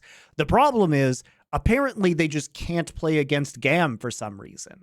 That matchup just causes them to run it down in ways they were not doing in the other games. And I don't know what it is about them playing GAM, but they played entirely differently, and that was a bummer, especially because of how good Artemis was, honestly. No, that series they had against BDS, mate, was actually, that looked legit, actually, the Team Wales one. I wanted to see that team have a little crack at the proper ones, but obviously it's that classic thing where the technically intra-regional matchups are always just a bit squirrely, aren't they, either way around. Sometimes it goes the other way, Monty. Sometimes you get that one where it's like the number one team can beat everyone nationally, but then they lose to the number two team domestically only. Sometimes it goes the other way too, right? And a great example of this is when Suning made a world finals because of like weird LPL versus LPL games. Like, they should not have been in those finals. Like, come on. Teams like get in their own heads or like play weird styles, opt into weird styles when you get into some of these, intra-regional bouts. And so we saw that. But I did think that Wales overall was the better team. So I was surprised. Here's the funny thing, though, Monty, is obviously one matchup that on paper is supposed to be mega lopsided is you have LNG plays Fnatic, right? Now, what's funny is people, obviously, because LNG from recency bias, and some people might have the second best team in the world. Like you can almost go as high as you want to get hyped on them. They looked really good at times. But the interesting thing for me in this matchup is it's not impossible. It's not impossible that Fnatic could pull something out. It's a BO1. It's a BO1, mate. It's a BO1. All I'm going to say is this. To be fair, if you had to match up players, this isn't terrible, actually, because think about it, right? Like, you look at the mid laners. Look, obviously, Scout's a much better mid lane than Humanoid. But all I'll say is they've actually played in the past, believe it or not. Do people forget when Scout was on EDG? That's true. That was a match that happened. Everyone's forgotten that one. Humanoid had a good run on that one. Then you've got Razork. Dude, if anyone could actually have a chance against Stars on early, it's going to be someone like Razork. He's got fucking mechanics, mate. So look, they shouldn't win, but like it's not impossible. Like there's at least I have a reason to like believe. No, in you the don't. first All right, 5 minutes I gotta stop. This Come is on. a massive fucking copium, Thorin. This is a massive fucking copium. Let me explain why this is fucking doomed. Let me explain why this is doomed. Okay. LNG is probably the best 2v2 laning phase team in the world with mid jungle. Fnatic is fucking Razork and Humanoid are like two magnets that repel each other. So I think mid jungle is just going to get dumpstered from minute 1 of this game. Trimby is not going to be able to help. Gala is in really good form right now from the playoffs and coming into Worlds. Also, great Gala meta. And I'm not just talking about Kai'Sa. They can flex Ziggs into the bot lane and do very well with Gala as well. Gala's mega right now. Zika is coming off a massive LPL playoffs glow up versus dude with a broken hand who hasn't been practicing. That's true. They have Oscar-ing, don't they? Yeah, true. Like Zika, who knows how we'll play? Might be terrible. Who knows? Right? Yeah, this isn't. We're not talking about Zika, who was weak side, Mr. Stability, just kind of not lose lane and then come into team fights. He was just bossing people on Fiora. And if we talk about why LNG didn't actually beat JDG in either of the best of 5s they played, a lot of it is because their late game shot calling and team fighting is not as good as JDG's. So that is a weakness. But I don't think Fnatic's ever going to get to that point. I don't see them not incurring some sort of tragic early game deficits that they're going to be on even footing or maybe even slightly behind to overcome LNG. And they certainly don't have the macro or the snap engages that JDG had, which allowed them to do very well in that series. So I think this is really doomed.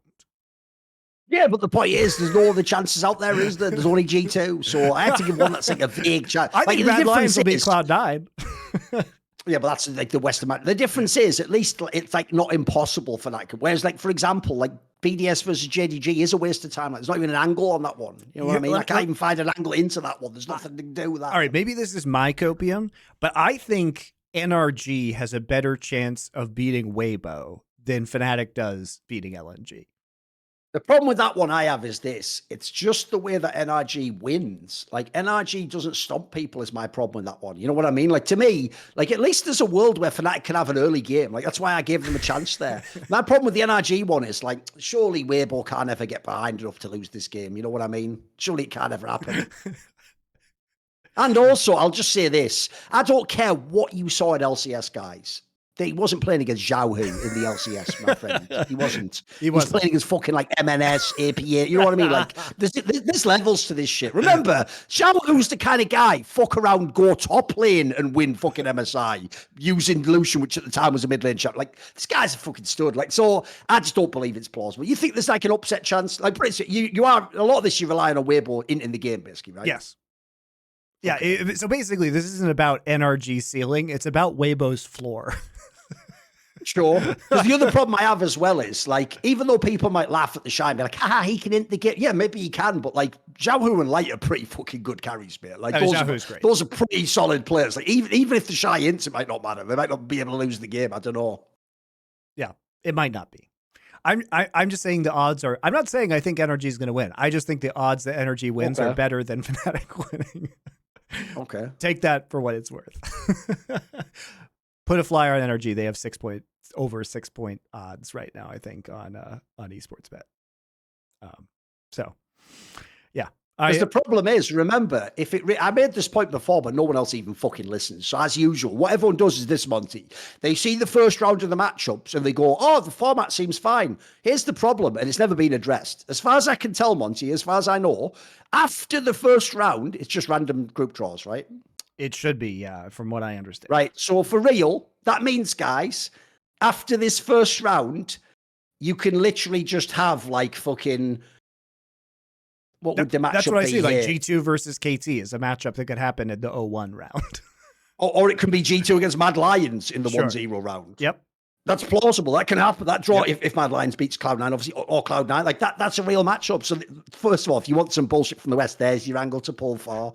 Hope G2 wins and then hope the bullshit fucking Western matchup happens. Yeah, there's and your then pull. they're 2-0. On the other side, it's like BLG wins and then plays JDG right next to that again, you know, like, oh, great, now we have to lose to them in the 1-0. Like, you can have that too. Yep. So there's some mad squirrely ones right from the first match onwards, right from the first one onwards. So it's going to get mental, mate. Yeah, if G2 beats Dplus, then they can face Mad or Cloud9 in the second round, and then they would end up being 2-0 most likely at the end of 2 rounds of competition. And at that point in time, they basically they have 2 or 3. They have 3 best of 3s that they would potentially play. No, they'd have, if they lost their first best of 3, then they'd drop down into a best of 1 again. So they would have 2 best of 3s and possibly more best of 1s in order to eventually make it out. It's a lot of chances. By the way, here's what we haven't talked about so far. This is where, very interestingly, everyone does believe in T1 again, Monty. Everyone believes in them. Because why isn't there a world where Team Liquid can beat them? It's to be a 1. Just to be a 1, mate. It's just to be a 1. Here's the thing. APA is not going to win a game. And their bot lane... just chilling, mate. Fake's just been chilling. It's okay. It's all their good. bot lane is definitely not going to win a game. And even if you get hyped over Summit, winning lane. He has no macro. He has no macro. His leads are meaningless because he can't use teleport to get to a fight. He can have all the gold, but there's no gold in the fight. The problem is this, Monty. If you extrapolate from what you're saying, if Fnatic can't even vaguely beat LNG and Team Liquid is a million miles from T1, then these teams may as well just quit the tournament already. There's no one else those aren't even the best teams in the world, mate. Like, that's not even JDG. That's not even Gen.G. Like, well, these teams so essentially for you, Team Liquid may as well just quit the tournament already. Like, they can't possibly get out of the Swiss, right? Yes, they cannot. Okay. I just don't think they have the individual players. Like, their mid and bot lane are extremely questionable, and their top laner might do okay in lane, but they can't translate that into team fight wins. Here's how sad this is. I mean, Monty, Team Liquid might be the worst team in Swiss. When I explain this detail now, you'll realize how far Team Liquid has fallen. You know, on paper, you literally, Monty, cannot on paper for a Western team get a better jungle support duo. Their jungle support duo has won worlds, Monty.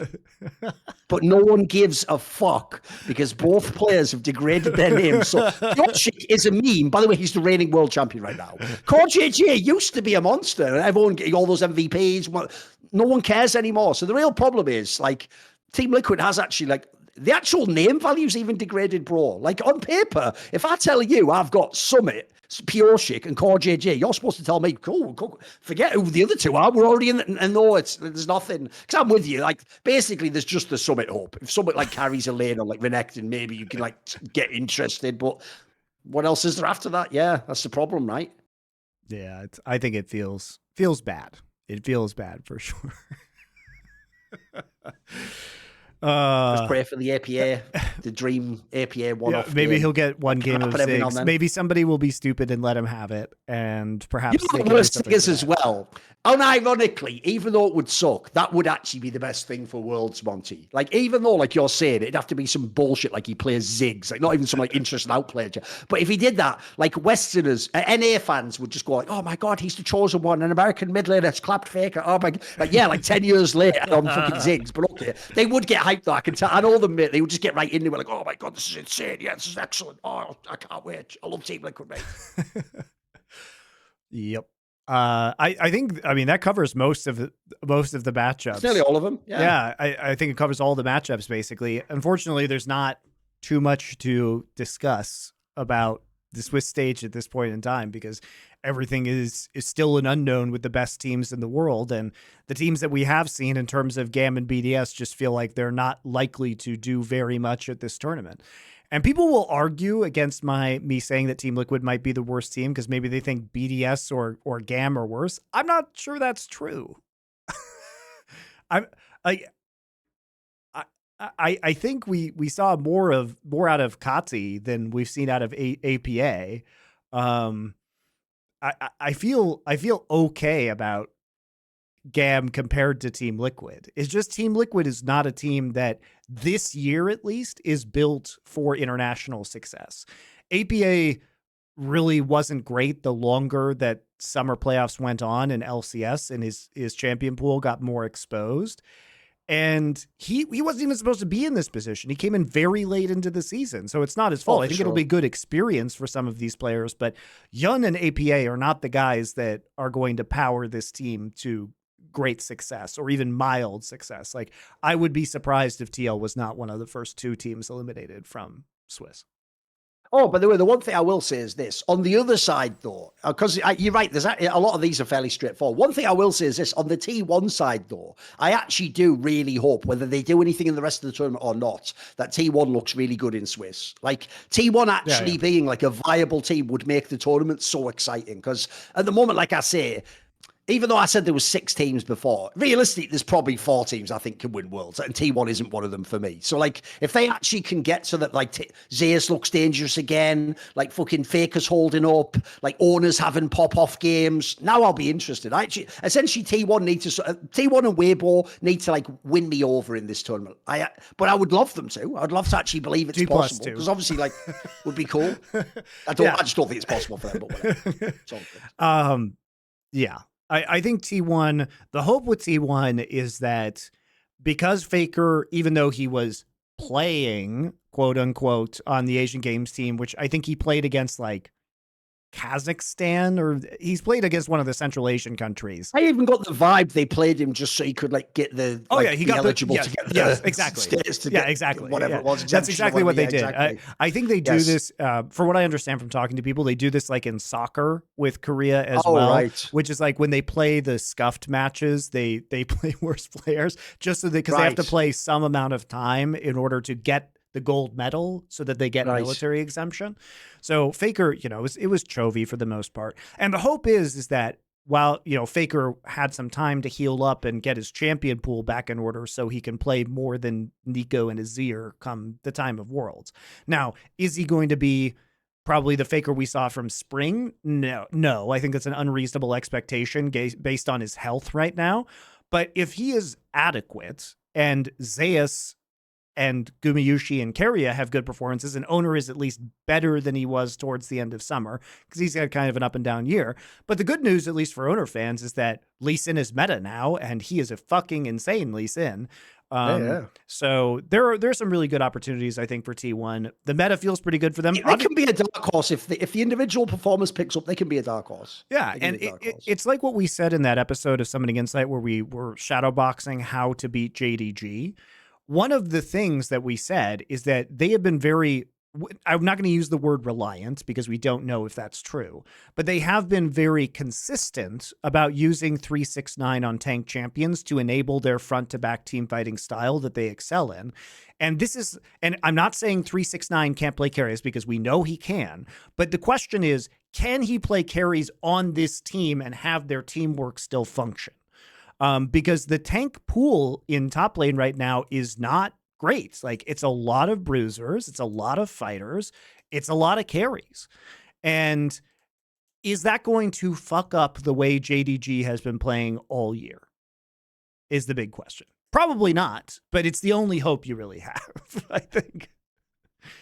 By the way, just as something to bring up to a thought to pass your way, when I did like an episode last week of my Thorin's Big Brain series, where I actually did one about like all these like top LPL and LCK, I was talking to Peter Dunn, right? And a point I made to him, I never thought of it this way before though. It's like, dude, when you actually look purely individually, ignore what his team is doing right now. It's actually insane how good Deft is to this day in 2023. Like, remember, like, Faker plays now, but he's nowhere near the mid lane we used to be. It's actually insane. Like, if you take the nameplates off Monty, Def's just one of the best ADCs in the whole world. In like year 10 or something mental. That's insane. Yeah. He started playing on MVP Blue in 2011 or something. Yeah, maybe more. Yeah, exactly. I can't remember right off the top of his head, but he was playing in Faker's first season on MVP Blue because he got clapped by the LeBlanc in that game and they surrendered at 20 minutes. And he was playing before that as well. So it is incredible. And also he was kind of robbed of recognition, in my opinion, at the end of summer. He was leading in most major statistical categories for ADC. He was top, like, damage per minute. He was, I think, I'm trying to remember off the top of my head, I'm not looking right now, but he was kind of mid-tier in terms of gold economy, but he was dishing out the damage, both in an absolute sense and then his percentage of damage after 15 minutes. And so he was really the only hope a lot of the time for Dplus. And people didn't give him the credit they deserved because Dplus was really frustrating and everybody is just like laser focused on Canyon and Showmaker. Like, everybody remembers those flashy Nico jungle games from Canyon because they were super interesting. But you didn't see the games that they were losing where Def was the only one fucking doing anything on this team. Yep. And he kind of got robbed. I think he wasn't even in top 3 All-Pro. Honestly, there was probably a legitimate conversation for him to be an MVP of the league, considering how consistent he was on a mid-tier roster, right? So, I mean, he's still great. He's still great. And he can play Ziggs. He can play Ziggs too, which is another power that this team has. You know, Dplus, the more flex picks there are, and there are flex picks in this meta, especially now that Talia's back, Dplus is going to be a very dangerous team on red side. Like, I would not want to play these guys on red side. It's too fucking crazy what they can do. Just hiding champs every which way. You never know where anything's going.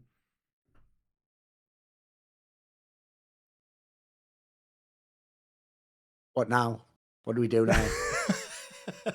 Well, unfortunately, you know, with play-ins concluded, we've covered that and the kind of opening matchups, and it's difficult to go deeper right now. So we do have viewer questions, as always, that we can go to from the Discord server. Can we do a quick break then? Yeah. Before we do that, though, we have one final sponsor for you guys. Okay. HelloFresh is back. Thank you to HelloFresh. I'm sad that I can't use this service in Korea any longer now that I'm here for a while, but I will definitely be resubscribing once I get back to the States. It's also in like a ton of European countries and Canada and Australia, like all of Northern Europe, Scandinavia, UK as well. So if you guys are thinking about signing up, there's actually just a ton of options internationally. They're actually based in Berlin, which I did not know. But really good stuff. Like, it's really easy to use this meal kit service because if everything is, you know, super crazy and you don't have time to go shopping, it's just in your fridge because it's sent to you on ice. You have all of the ingredients right there. It's cheaper than takeout a lot of the time. Plus, you get to actually learn how to cook. They have very easy recipe cards. The only things you ever really need are like... Keep the cards as well. Don't throw the cards away. Exactly. You can reuse them. Exactly, yeah. Yeah, you can get the ingredients again. Yeah. But they have over 40 recipes to choose from every week, and they have like keto-friendly stuff, vegetarian. They have all dietary options, right? All the dietary options. Categorized. Yeah. You know, they have 20-minute lunches, which I really liked because if I was working, you know, I work from home, but if I'm working, I can just like pop out, make myself something like quick and healthy and get back to working. So it's not, you know, there's various different levels of how long it takes to cook. So there's always something to eat. And the produce travels from the farm to your door, so everything is ripe. It lasts for a good long time, too, in my experience. I can keep it in the fridge oftentimes for up to a week, and it's totally still fresh by the end of it, which is honestly different than the grocery store a lot of the time because they can like buy it in bulk. So everything is great. You have step-by-step pictures on the recipe card, really hard to mess it up. And it's just something to level up your cooking. So if you guys like that, go to HelloFresh.com/50LFN, 50LFN, for Last Free Nation, and use code 50LFN for 50% off plus free shipping. So America's #1 meal kit, also worldwide, basically. Anywhere English speakers are, it seems like it is. So thank you very much for what's going to have HelloFresh. to happen is What's going to have to happen in the future is we're going to have to hook up with them on the marketing, because I feel like there's an obvious angle we could go with here, where you could make like the same meal kits, Monty, but you make it gamer themed. Oh, of course. So when someone hasn't got much time, there's like the early game, right, when they have to have a really quick meal. And what's the most obvious one to have if you haven't got any time to prepare anything? Cheese. It's just cheese, isn't it, guys? So there's cheese if you want a quick snack, and then if you want like, you know, like a 20-minute meal, like Monty says, but you haven't got ages, that's a skirmish. Just skirmish there on that one. And then if you want like the full proper cooked, you know, roast, that's the late game, isn't it? Yeah, that's the late scaling game. late game, the LS special, obviously. You know, they actually did have some like Guardians of the Galaxy like crossover special theme meal, so they do fun stuff too. Yeah, that I really enjoyed. All right, guys. I am going to reboot the stream real quick, so stick around, and we will be back momentarily with viewer questions. Right, we're back for viewer questions. If you want to know how you can ask a question, it's actually a perk for supporting us. So what you do is you go and subscribe to our Discord, which is the Last Free Nation Discord. And people who subscribe, there's a channel you can submit questions. Obviously, on a couple of the past episodes, like the World's Preview one, they were just enormous episodes, so there was no time to put viewer questions in. Yep. So actually, we can get a whole bunch done now. Obviously, it's a perfect opportunity to get a lot done. And in theory, by the way, right, normally I would say make it about esports, but actually nowadays we do so many different shows that, like, if anything, if it's a non-esports question, don't worry about it, just asking anything. People actually like, people comment on the non-esports question all the time. So yeah, they like listening to the answers. We do so many shows now, we talk about everything else, so go for it. Just go for it. All right. I'm looking at my phone, guys, because I have to record off of Discord because I'm producing this one. So if you see me looking down, that's what's going on. What's the most infuriating / heartbreaking sports call either of you have witnessed? Wait a minute. When he says call, he means like from the caster, like doing a bad call? No. I think like a ref call. Oh, like a ruling of a referee. Yeah. Holy shit. Because here's the problem. I'll tell you right now, like, there are a million NFL ones everyone. I mean, that Saints no PI one was ridiculous. I was thinking about that. The Saints Rams one. That's one of the most egregious I've ever seen, because it literally decided who went to the fucking Super Bowl. Like, that was crazy to me, because it's one of those ones as well where it's like, mate, it's so egregious. It's so egregious how the guy was just all over his back. It was mental, that one, wasn't it? Like, that's one of the craziest ones I've ever seen, I have to say. Even though, by the way, I wasn't a fan of either team. Like, it just was so fucked up, wasn't it? Like, the cost of the game. I just don't understand why. I don't want to get down into a ref rabbit hole about the NFL, because it's obviously like really terrible. But why can't they just institute the fucking Sky Judge? It's 2023. There are a million 4K cameras all over the field. Yes. Why are we relying on dudes who are like at ground level having their view blocked when we have mobile cameras over the entire stadium pointing at everything? Shouldn't there just be a guy in the booth who can just give a final call? Seems like something they should have at this point in time. It's not 1967 anymore. Do you know what I've just realized, though, Monty? You have set me up there, though, because wait a minute, what am I even doing? Why am I wasting my time in the weeds talking about hand egg games?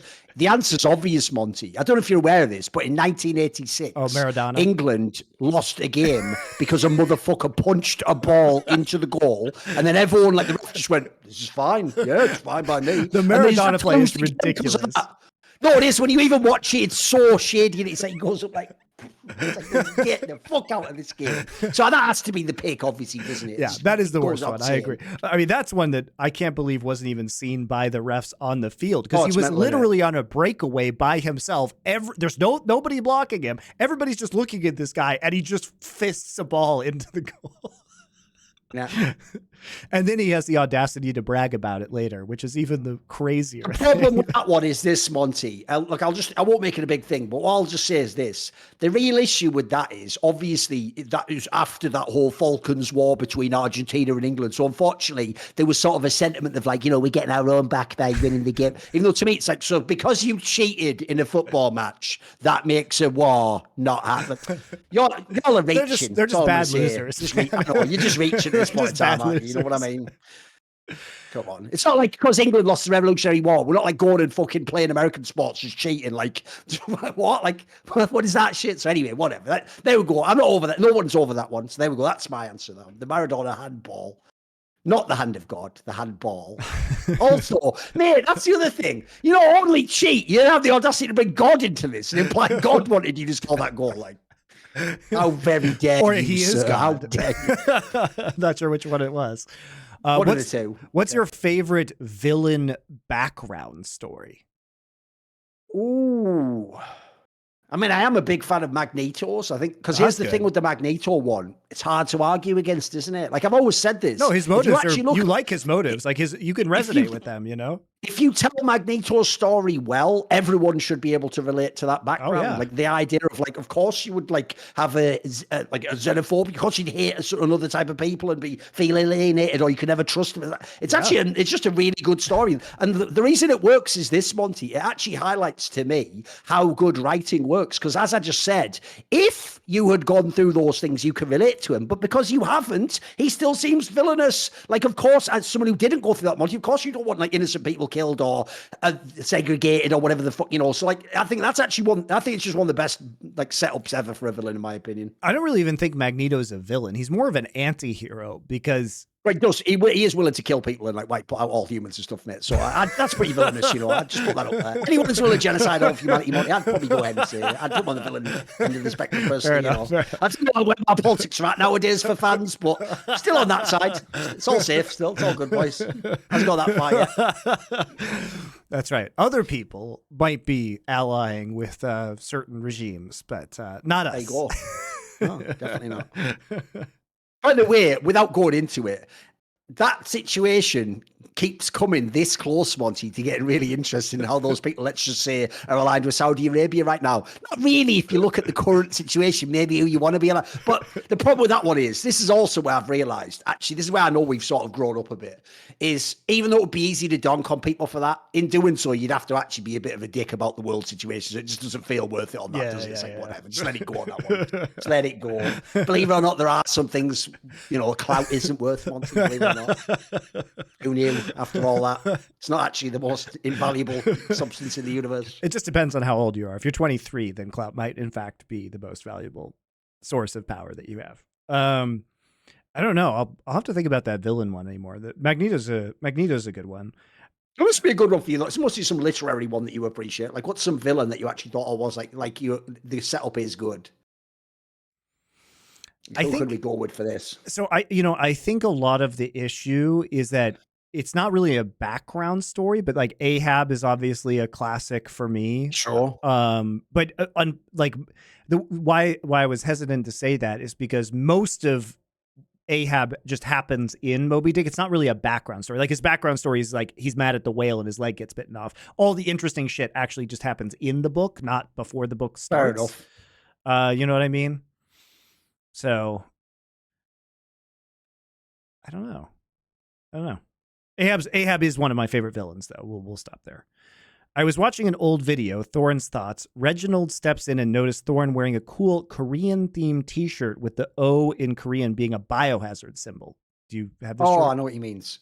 It was where I had that shirt of the Korean zombie. You remember the guy who just retired recently? That famous guy who was like he has MMA fighter. He has an MMA gym in Seoul. Now, but just I had one of his like shirts. I actually the joke is I actually did buy it like 10 years ago and come to Korea. It's how long the guy kept fighting. Because if people don't know Monty, he actually did come and he used to be a contender. Then he went and did the military service and then came back after and just had like another run in the UFC. So sadly, he actually probably would have had a better career if he hadn't had to do the military service. But whatever, it's all good. Yeah, it was that shirt. If people are talking about, so sadly you probably can't buy it. It was like I bought it over 10 years ago, I believe. So the question is, I was wondering if Thorin was planning on resurrecting the shirt for this year's World, seeing as it is in Korea with M&S being treated like toxic waste.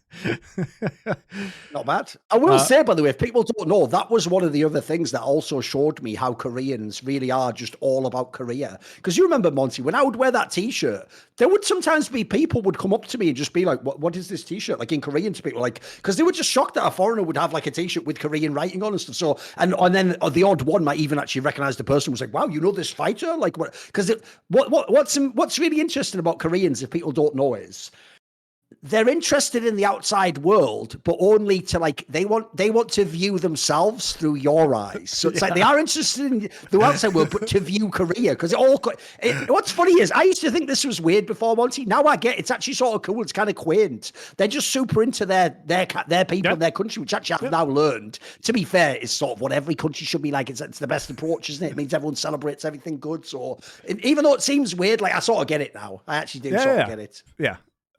Anyway, another question was, how much more impactful would LoL coaching be if it worked like Halo and other esports where the coach is behind the team and comms the whole time? Look, we tried this in Counter-Strike. It would look, you don't want this to happen. It would literally be like a puppet master god. We tried this in League of Legends, by the way. You can literally go back and watch the MLG Summer Arena from 2012 where they did this in League of Legends. It was in one of the very early MLG tournaments. And I worked that event, and I just don't think it's great. Like, yeah, you might get better macro, but it just turns into, one player like macroing 5 players, and it's just weird. It's just, and it takes agency away from the players. Here's the problem, Monty. I actually think in Counter-Strike, it's a really good balance. I think it works. It's actually better. It's like having almost like the coach when he calls down and then the player, you have the clock. For that, that actually, I even think, that's why I've always said the solution in Counter-Strike is just making it freeze time so they can talk. Yeah, that it'll just be like the NFL. There's obvious. The problem in League, like you're saying, is since a league game is one entity, it is a match that starts at the beginning and ends at the end, but there isn't any distinct way of dividing it up. It's why you can't have timeouts in League. Notice they never ask that, Monty. They never say, why not timeouts? Because the same concept, the timeout would ruin the whole premise of those 5 players figuring out, based on that game state, what to do. If you could just pause, essentially, Monty, and go to your coach, what do I do now? And he just looks at a screen and goes, right, focus down the Olaf, then it would ruin the game. Like, unfortunately, in League, the almost like the brilliance of League, I would say the Asian teams typify this, is that like the coaching has to all be before the game. The coach is all like, I'm programming you with all my shit and tendencies and ways of, and then when you do see it play out in the game, when teams then have amazing macro, then you really know they are the greatest teams of all time. So I would say actually League especially needs the teams to be the ones figuring it out. I think if someone could talk and they were watching the whole map, it would ruin it. I even think people don't appreciate, Monty, how just being able to like ganks would like cripple the game. Like half of, that concept, it was actually the concept that Apto showed in solo queue that Faker used. It was called like, it's the notion that you only have so much attention bandwidth for when you're laning. Well, the point is you wouldn't have to have that bandwidth, would you? If I'm just mid laning or Orianna, Monty, all I'd have to do is worry about my CS because I'd know you, the coach, tell me if the support's coming through the fucking bush. You'd tell me if like a Viego's coming in. I wouldn't need to ever put that part of my bandwidth on display, would I? The other thing is that the coaches would keep perfect timers of summoner spells. They'd sit there with a notebook. 10. By the way, there's another reason why. If you want people like Doinby or Matta back in the day to be geniuses, you can't have the coach do it for them. Come on. So you would have them perfectly, like honestly, the coaches would, here's what they would actually do. They would take perfect timers of jungle camps. They would take perfect timers of summoner spells. The good ones would probably take perfect timers of ultimates. And you probably track the enemy jungler. You do it all, you track the enemy jungler 1,000%. Everything. Based on the number of camps that they have done and common jungle patterns. You can see all the farm, everything. It'd be a dream. Yeah. So I just think, yeah. And also there's like, you'd have to isolate the coaches in a room with just like I don't even know how you do it. Like they'd stand behind the players. If you put them anywhere, they could see the whole map, right? So they couldn't, so what perspective would they do? Would they have to like dodge around behind all of their players, like individually looking? I agree with Counter-Strike about the freeze time though, because one thing that would allow is it would allow the coach to use a playbook to call plays like an NFL offense, which would actually be really cool. That's why that was always my suggestion. I tried to do a riot. I just said, like the NFL, just have it so the play clock cuts off, but that's when freeze time ends in CS. Totally It'd be makes the sense. same concept, wouldn't it? Yeah, totally makes sense. But like I say, unfortunately, I've tried thinking it through in League. There's no compromise I can eat. Like I said, even a timeout would ruin it. It would just be a mini version of what we're talking about, Monty. If I could just pause before a big team fight, like that would ruin it. If the coach can just tell me, like, now watch out, guys, you're not paying attention to the top lane wave. Like that will ruin the game. Because like I say, the real thing that shows me in League, it would be even better, is like we've actually discussed in this discussion. Notice how all the things we just listed, eventually there are genius players. Like Doinby did keep timers the whole time he was playing mid lane and farming. People like G2 were amazing at knowing when behind in a mid-game skirmish scenario what fight could actually get. you don't in giving everyone else the tool to do that easier, we would actually punish the team that can do that now, essentially. So I actually just think, even though I know why people think they want it, you don't really. I think it would make League worse. It would make it more of like, and also, like, quite frankly, it would make it a little bit more obvious what would happen in the game, you know? Like, I actually like the fact there's actually quite a big, like, sort of like range of options as to how people can fuck up even in the game. I don't like the idea your coach would always keep you on your protocols and he'd never fuck up. And by the way, the real nightmare is, like I say, that they're really just calling stuff like every gank coming in on you, like telling you constantly, like, and watch out for this. Like, remember, we still got flash ups, so now you never go for that 1v1 player that ends up in the other guy getting a kill. Like, people don't realize it would actually remove, essentially, this is the best way to phrase it, guys. So much of what you actually find exciting about League is mistakes and people making the wrong decision. It is. You actually don't want, despite what LS has taught you, you don't want two robots playing the game perfectly. That would be like that classic game. I always say that Monty's favorite game, like Gen.G versus whoever it was in like 2015, where there's like one fight in the whole game, and a fucking pick comp plays against fucking whatever another perfectly and never ever has a fight. Like, I don't want to see that game. I saw it once. It wasn't good. It wasn't good. I know that people have been hyping more international NA versus LEC matches, but given the disappointing result of GG versus BDS 4-seed match, also, I mean, it was disappointing. The EG versus Mad Lions one was garbage too. Another shit one too, yeah. Would it be more hype instead if it was LEC 4th seed versus winner of EMEA Masters? All right, calm down, European guy. Don't you remember EG putting Mad Lions in the dumpster like 6 months ago? Like, what the fuck? No. You've gone too far. You've gone too far, Europeans. Basically, Monty, the winner of EU Masters should get a world spot in the main event. So, get out. Instead of LCS, there you go. I think at this point, I'm more interested in seeing how a top ERL team would perform against LEC teams than NA. Dude, you literally watched fucking EG clap an LEC team. Come on, what is this? This isn't like, this just happened. And also, I'll throw this in there as well. The reason why it's a bit harsh, even for joking reasons to do that, is this is the season when LCS has collapsed economically and half the teams are running budget rosters. I mean, the joke is bloody NRG's here. Have you looked at fucking NRG's roster? Remember, this is a world where that roster's supposed to, like, a top 4 worlds team's supposed to be, like, back in the day was like all fucking mega European imports and like one of the best Koreans in the world. Like, this team has nothing. So, like, you're also picking the worst year ever to, like, dunk on the LCS guys. Come on, they're at their worst, aren't they? Come on. Also, just as a point, we're talking about the 4th seed from Western regions.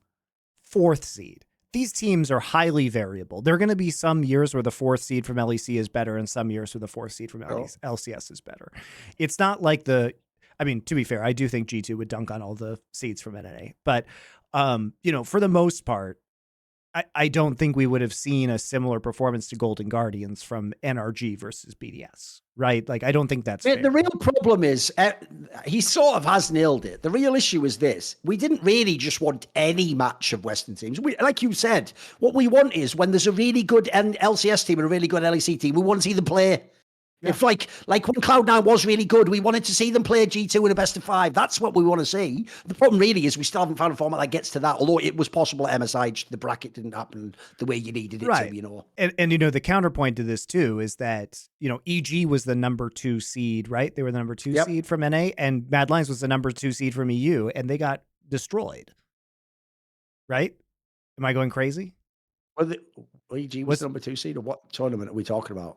During the Golden Guardians was MSI. Golden Guardians, sorry. Yeah. Golden Guardians, yeah. Sorry, my bad. It's all good. But anyway, we've seen these matches recently, and it, come on. It's also just a bad period. Let's be real. It's also, if I'm doing that with LCS, I'll do the same thing for the whole world. Right now, Western League of Legends is in a pretty bad spot. Like, even G2 doesn't carry it that much. And simultaneous to Western League of Legends looking crap, Monty, I don't think Asia has maybe... Here's the thing. In terms of, like, number 1 teams, you can have a stronger Korean team could be number 1. But in terms of, like, overall level of teams, I don't think LCK and LPL have ever, on aggregate, been this... This might be the biggest gap ever, in my opinion. I think the gap's the craziest it's ever been right now between the total regions, not like just the best. Yeah. The total like the difference between the top end of LPL and like even the best of like LCS is a joke right now. It's actually outrageous how bad it is. Up until NRG again fucks us up by beating being the underdog and winning again. Imagine if they get to like the 5th, you know, the like 2-2 game or something. Like, imagine that. I know. What a world. What a world. Upon seeing Thorin's $1 million sack of money at the Esports Museum, E.T. was disappointed in humanity's pursuit of the bag rather than greatness. He entrusts you both with his time machine and tasks you to set esports back on the right path, quelling corruption and promoting higher values. You can propose other ideas, but as part of your task, you must kill off one bag actor. No, we're not killing anybody for esports, guys. That's not cool. Disband one esports organization. Can be in any. How about this? Instead of kill, we'll just banish. We'll exile a bad actor. We'll ostracize them. There you go. Well, metaphorically.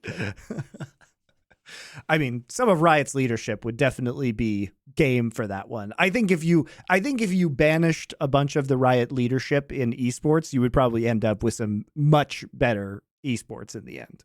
What were the categories though? We've got to exile someone, and what else? Disband one esports organization, ban one funding source, and brainwash fans into consistently performing one act. Oh, that one's easy. It's just pay-per-view.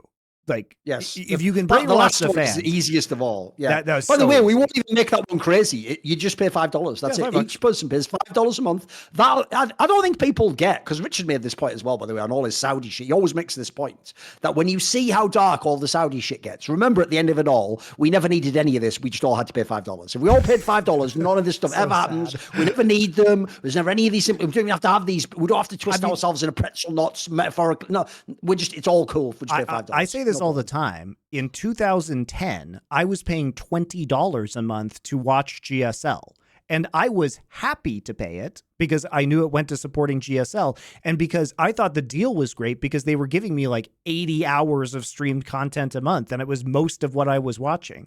This was like in a, kind of or just like Netflix had just started like streaming services and there wasn't a lot on there yet. So you still had to get the DVDs.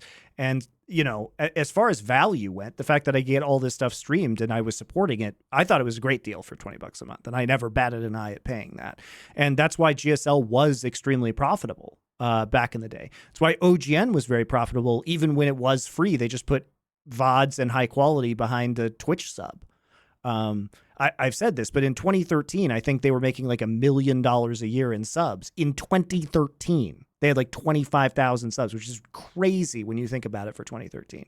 So, that's the easy one. Like in a perfect world, what would happen is that Valve, Riot, Ubisoft, and Activision Blizzard would all get together, create in a co-esports streaming platform for all of their competitions, right? And the fighting tournaments as well. And what you do is you pay a monthly subscription to that. And then here's the other thing, guys, because they would be making so much money, you would get fucking cool premium content like documentaries. And then you split revenue based on watch hours. That's what you do. That is now, will these companies ever do that? No, but that would be an ideal solution for the fans, where you pay $10 a month for all major esports effectively, and then they compete with each other to get the biggest slice of the pie on viewer hours. So disband one esports organization. The thing about this is most of the esports organizations that truly were evil didn't last. No. Like, here's what's funny. The sad thing, Monty, here is the fan thinks we're going to immediately go, disband TSM. It's like, nah, they wouldn't even make the list, mate. Like, TSM, let's be real, before this last period where they fucked up all the money, they were actually doing a very good job. Like, look, whether I like it or not, they built one of the strongest fan cultures ever in esports. They actually did, I wouldn't say carry, but they were one of the major orgs that brought the LCS into the era when it was viable and you could get buy-in for tens of millions. Like, people like TSM, even though it's a funny joke answer, they wouldn't even make this list. If we're talking about disbanded org, we're actually probably talking about people like idiots like EG, or some people like you're just wasting like an old org, or people who just seem that they're incompetent or something, or NIP. People don't know NIP's had a million corrupt things. Astralis, like the people who run it are dickheads. Like even then, they probably wouldn't have disbanded Astralis because they had all the great things in Counter-Strike, didn't they? So it's tough. That's why it's tough, Monty, because remember, when we talk about an org, if I disband an org, for example, like, can I disband an IP? Don't I like lose what they did in CSGO, the 87-0? You know what I mean? Like,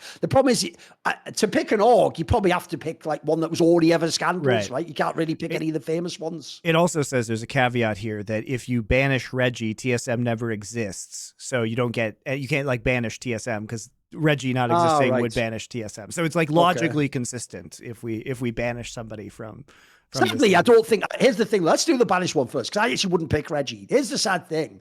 It's not sexy because no fucking fan knows who I'm for. I actually would, just for real, ban Viet Magus. Yes. If people don't 100%. know, in League and fucking Valorant, every time I hear about this guy, like, mate, at this point in time, it's a reference when people see it fight. This guy may as well be Rolo Tomasi out of the LA Confidential, because every fucking time a scene gets fucked up, esports-wise, a broadcast, the format, I just go and I ask the people, sort of like, what did you see? Like a policeman trying to check this scene of the crime. And all I'll say is this motherfucker's fingerprints are all over every fucking one of these. Like, and the way I knew it was this one, it was the Valorant swap.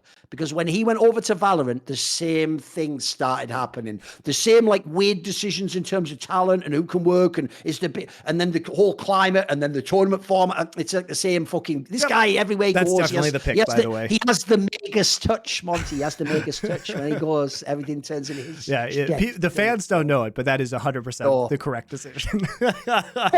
This is what I'll give him props, Monty. One thing he's done correctly is, it's only people like me and you know him by name. Like, he actually somehow has done all of this influence, but he never his name. No one knows. No fan knows who this guy is. He's like, he is the power behind the fucking.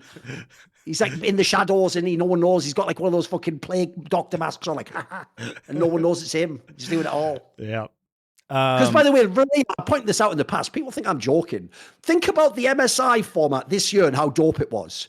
Guys, we could have had 10 years of League of Legends like that the whole time. The whole time. So every one of those fucking awesome worlds that like got wasted in the quarter, and like every quarter matchup was shit or the wrong team, it never was necessary the whole time. And the reason I know this is because I've been watching the fucking International in Dota the whole 10 years, just going, please, please. And then I never get that format until now, like 10 years in, and then for one tournament. So I actually do think, for real, right? I've always had the opinion, mate, even though League of Legends in an objective sense has been very successful as an esports game, I actually think they basically only they didn't even put their foot to the floor, Monty. They put it like halfway down's the worst part. And so what people will never know is if they'd really put this foot to the floor and gone all out on this motherfucker, it could have like dwarfed every esports game ever. I think it could have been the biggest, even if as the game, no one would think it's better than like Counter-Strike. As a scene, it could have been the greatest esports scene ever, in my opinion. So it's not a minor thing. For real, I would do this because I actually do think it could have had an enormous impact on esports.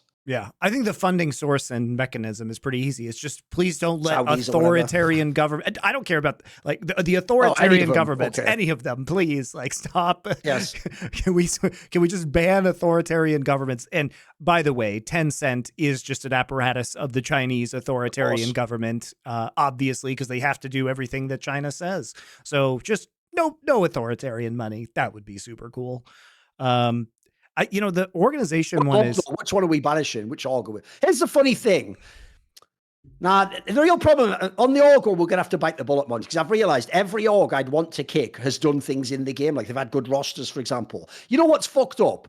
I'll tell you what I'm going to pick, and it's not going to work because, like I say, there are in-game things that this will ruin that they did. I actually think I would actually pick FaZe Clan. And the reason why I'd pick FaZe Clan is this, Monty. That's fair. For me, they are the original. They are the pioneer of that shitty old Zoomer, like stupid streaming fucking influencer culture of like, look, hey, bros, what's it? They're the ones who started that rot, mate. Like for me, that's where it all began in like whatever COD or some shitty game ages ago. So low-key, I saw just. Whereas like, here's the difference. When Optic did that, they at least did it. Well, like, it had like a cool flair to it. Yeah, Optic's better. This was like the peon version of that, wasn't it? It just was so fucking.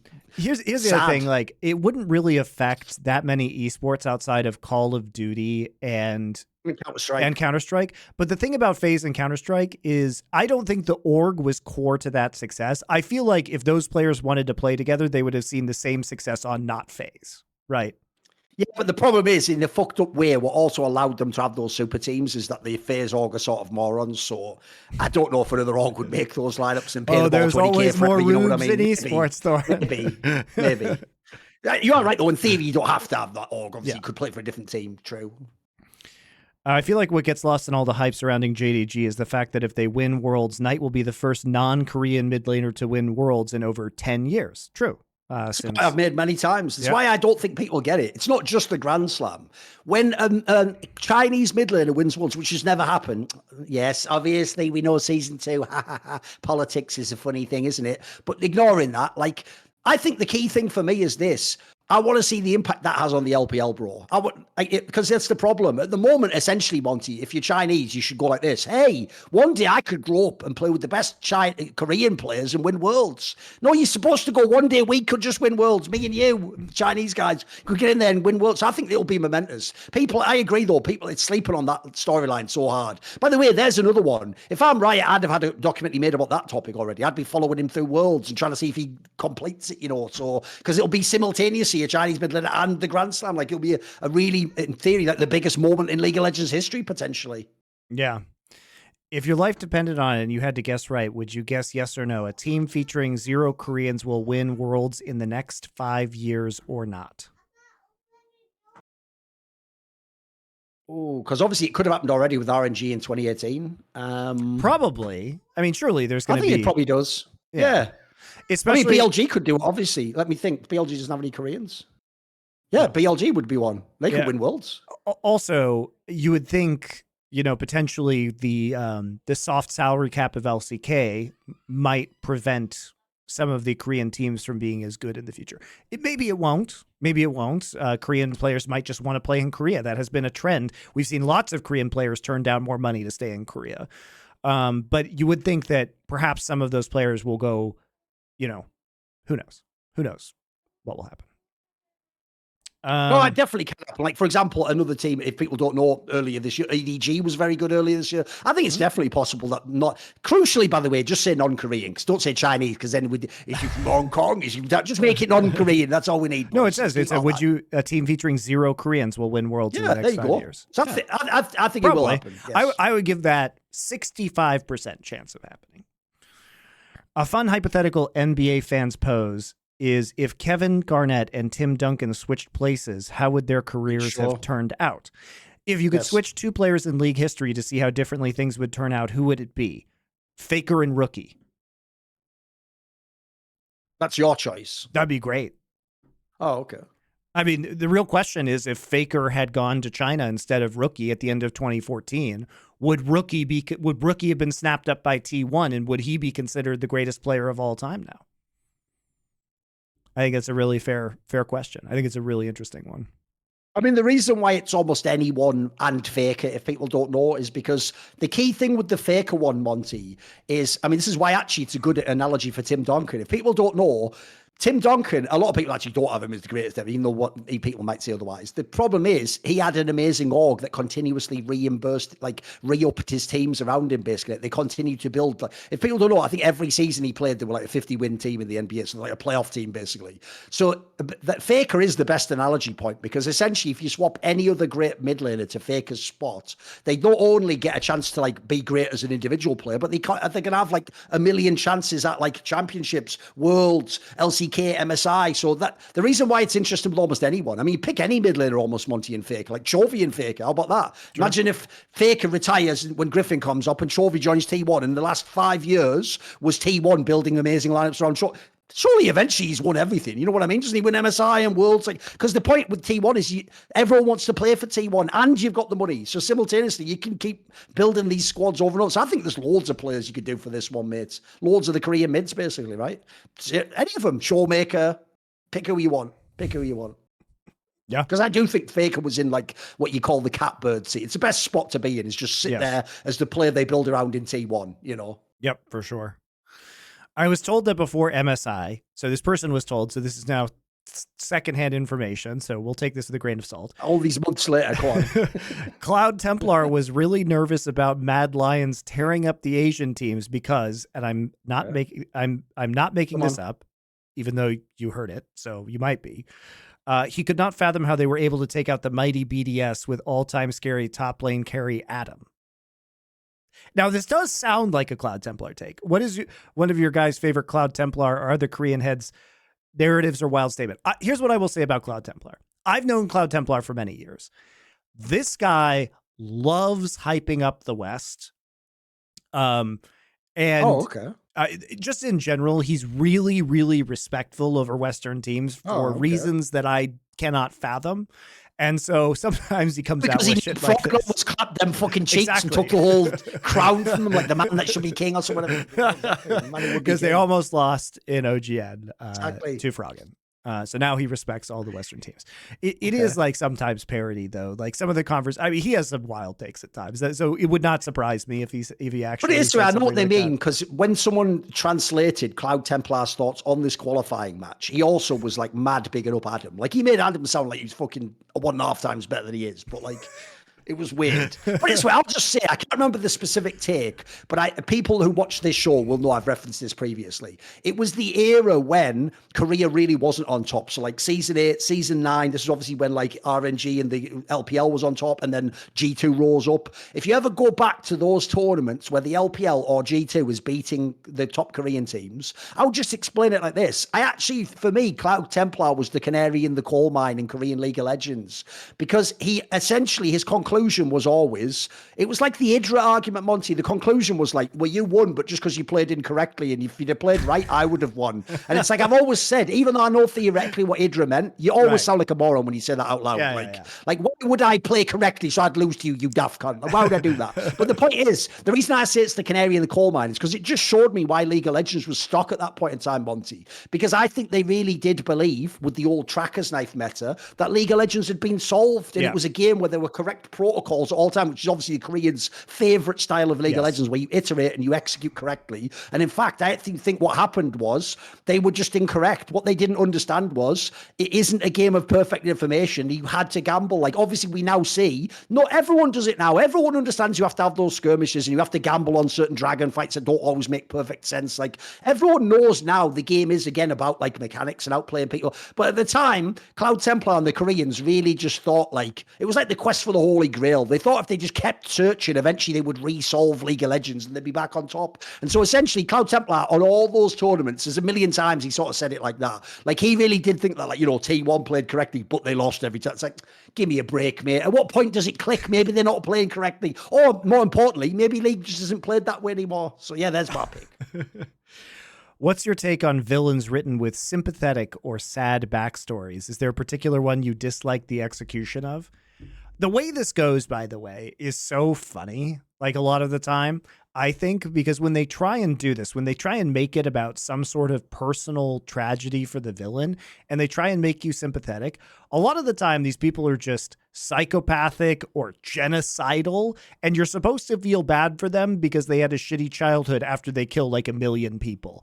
And to me, it's so absurd to like try and pull your heartstrings like that. You know, a good example of this is, and some terrible writing, was StarCraft 2 when Sarah Kerrigan gets redeemed and Jim Raynor still loves her, even though she's literally killed billions of people. And you're just supposed to say, well, I guess it's fine that she did that. And even though I guess she's sort of not a villain now, I feel bad for her.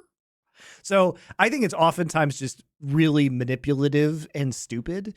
You know, it doesn't actually line up, and nobody, if you actually think for 2 seconds about what this would be like in real life, you would never ever have any sympathy for these people whatsoever. So it's cheap. No, I think the it's real a cheap problem trick is, a lot of the time. Unfortunately, I even think the reason they do that is to make you infer that life is like that, and like everyone has a logical, because here's the problem. What you're really nailing, Monty, if I make it more explicit, is the notion that there's a logical reason why humans do everything. But that's not the case at all. Like, I would hope when people live, look, I'll admit it took me a long time to figure this out. Everyone's irrational. Now, look, you might go, oh, but women are all emotional. Yeah, so are men. It's just in a different way. Not to the same degree. It manifests differently. But, like, the real joke of the human race is we all convince ourselves with these modern logical things that, like, and then we, actual reality isn't that. That's the artifice. The LARP is that we're these logical beings acting in the age of rationality and everything we do makes sense. Because what drives me crazy, bro, is when people will say shit like, you know, when I, like, expose some shit about EG, and people use the argument, Monty, like, but then why would they do that when they know they'd just get caught? It's like, well, that's irrelevant, mate. You can sit forever and ask why they do it, but they did do it. You're saying it to imply they wouldn't do it because that's a silly, illogical thing that'd get you caught. Spoiler, people do that all day long in the world. It's why jail isn't really a deterrent, because nobody is thinking when somebody commits a is. felony, nobody's thinking about going to jail at that time. They're not thinking if I shoot this Oh, guy, exactly. then I'm going to be in prison forever. Otherwise, the deterrent would be more effective. You know what I mean?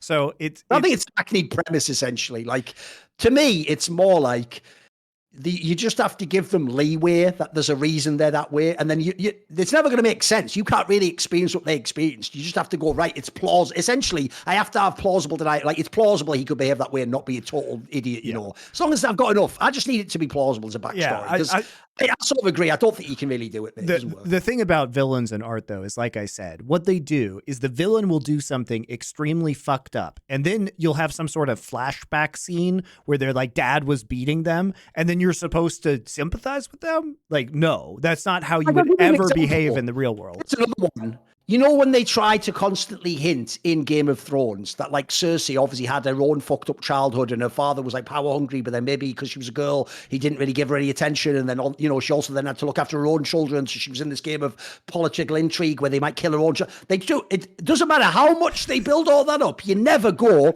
right, so everything you've just been doing is cool then. That's everything fine. in the series was all right. Yeah, remember what? Everything you did was just fine. Remember when you blew up that church and killed everybody? Yeah.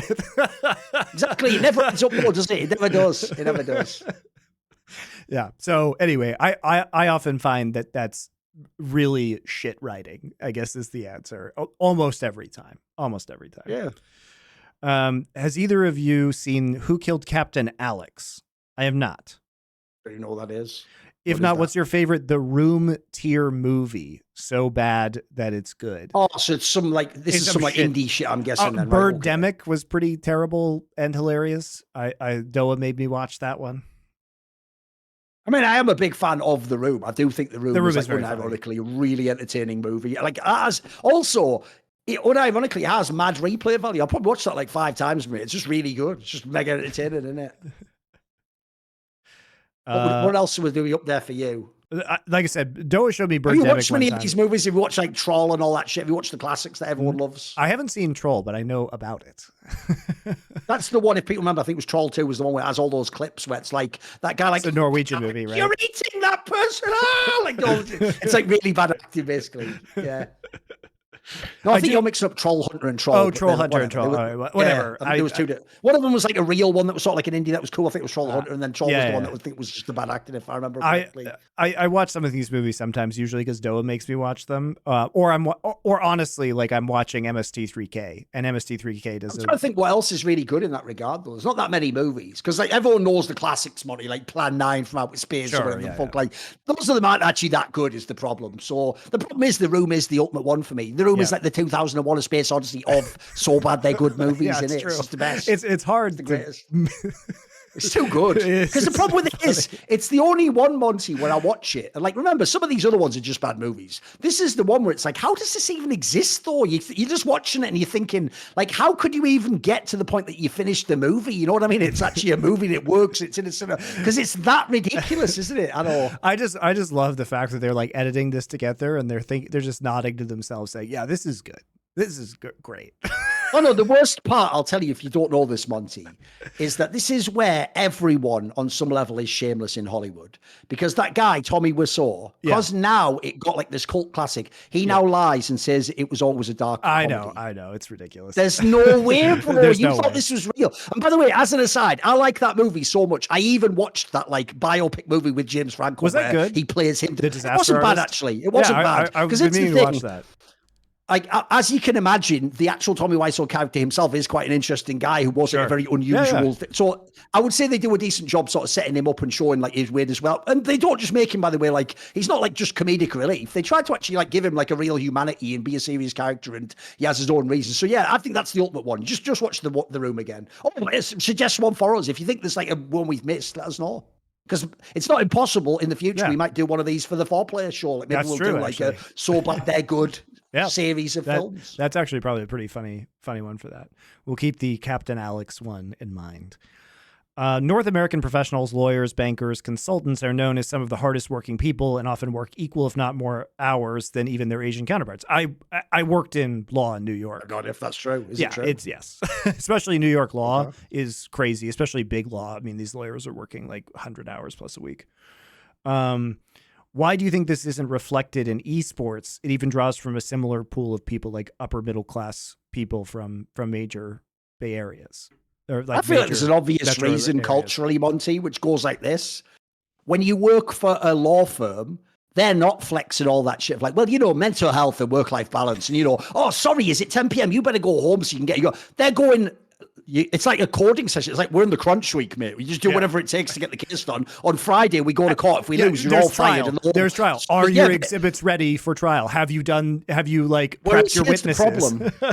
The real problem in the West is this. It's true. The incentives money-wise are all there, Monty. The idea you could make... this is the saddest thing of all, Monty. What proves that it's not about incentives is the League of Legends LCS system for the last 10 years. Motherfuckers like Doublelift who are getting millions of dollars a year, and they still couldn't do whatever it took to be at the level of the Asian player. So I would say personally, it's not incentives. I would say it's culture. Like, the difference is, if they'd done that fucked up Tiger Mom shit on all the players in the LCS, first of all, half of them would burn out and have mental health problems. But I tell you what, they might actually have a weird chance of having an outside crack at it. Because let's be real, that's the area where the Asians are always going to beat us, because they don't consider that fucked up guys. They just consider that life. That's just real life, And there are different stakes too. So, for example, I was actually reading an article today about NFL players' recovery, and a lot of these guys have, first off, very advanced recovery equipment or facilities installed in their own homes at the cost of hundreds of thousands of dollars,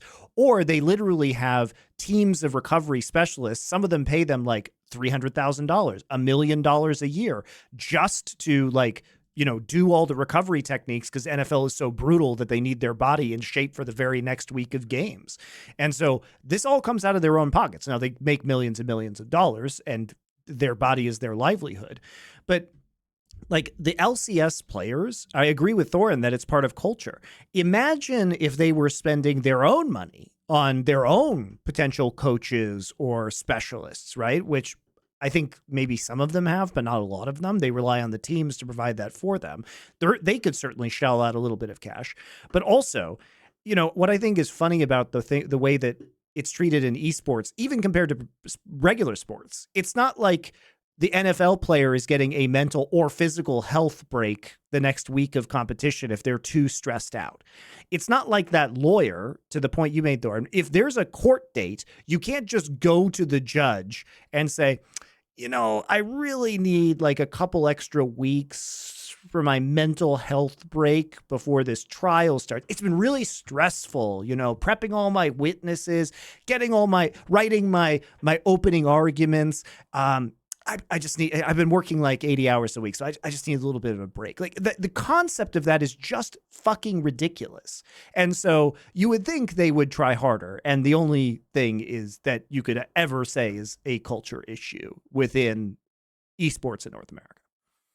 And it's not even sports in North America, because the athletes play fucking hard. So, like, I've always said this to people. I think the most misunderstood thing about Korean League of Legends, or esports in Korea in general, Monty, is this stupid thing where Westerners see, like, they'll see during Worlds now, they'll see like a picture, like, let's say, I'll give you a random example. Let's say like Shox or Law or one of the female talent that's at the event will always on their social media have a post that's like, oh, look, say on the Korean Underground, look, they've got like League of Legends characters on a poster on the side of the train. So what will happen is all these fans in the West will see that and go, holy shit, that's how accepted esports is there. And they will always make this mistake, Monty, of thinking that means all of Korean culture embraces esports and thinks it's an aspirational job. And in doing so, they are completely wrong.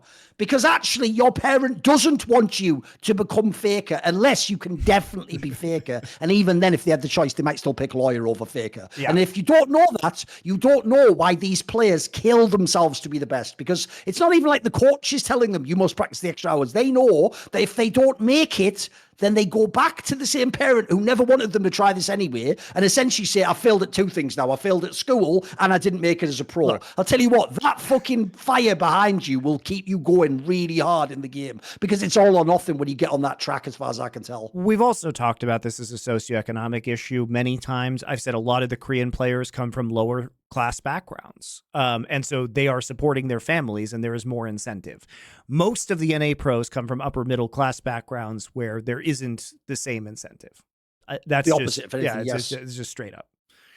Because the vibe I always got, Monty, is actually the opposite culturally. The vibe I always got, despite all the complaints, as you say, about the mental health stuff, I always got the vibe that if you're a pro, it's sort of like, yeah, I kind of like being an LCS pro. If I don't get the team offer next year, maybe I go back and do that second year of uni. And I just want to go like, bro, what sort of like mad, look what essentially I'll use the term, what a privileged life you live. Like, that sounds awesome, by the way. I'm just going to go stream, you know. Oh no! Or I can just get a gig in the esports, and you know what I mean. Like the options for transition are so much easier. As I say, if you're in the Korean playing system, it feels like all or nothing. You are really going for like I would compare it more to stuff like trying to make it in Hollywood as an actor, mate. You either make it or you end up with some fucking nobody that spit out the back of the system that no one will remember. So I think the stakes are just way higher. Even with all that said, by the way. It's not like if we made all the Westerners play the same, they'd never be as good. But my point is, I think that fundamentally means there will always be a divide in terms of how they play. Because I agree with the premise. Like, essentially what he's getting at on the premise there is, it's not like them just being born Korean meant they had to be better. It's probably a mixture, I think, of culture and then the fact that they've got so many people trying to be pro. The other thing is how many people want to be pro. Because there's the other thing, Monty. People can be NA challenger and never have any dream of even being pro. If you even get high on Korean solo queue, you're trying to be, it's almost implicit within what you're doing. Oh, you're trying to one day be pro if possible. Yeah, exactly. Since usually your movie recommendations are of action or thriller nature, let's switch it up. What do you consider your favorite romance, comedy / high fantasy movies of all time? If we can name 3 different movies. Romance, comedy, or high fantasy. I mean, I think the Lord of the Rings movies are fucking great. I think they're way better than the books. The books are terrible. The movies are actually telling the story that Tolkien was not a good writer. He was a great inventor of a world, but in terms of actually telling the story that Tolkien wanted to tell, the Lord of the Rings movies are insanely better. And those movies are very good. What about romance or comedy? Romance movie. I mean, comedy for me is easy because I've always said, even though people think it's a guilty pleasure, I think the movie Clerks by Kevin Smith's a banger. I think it's a fucking hilarious movie. Yeah. It's really good.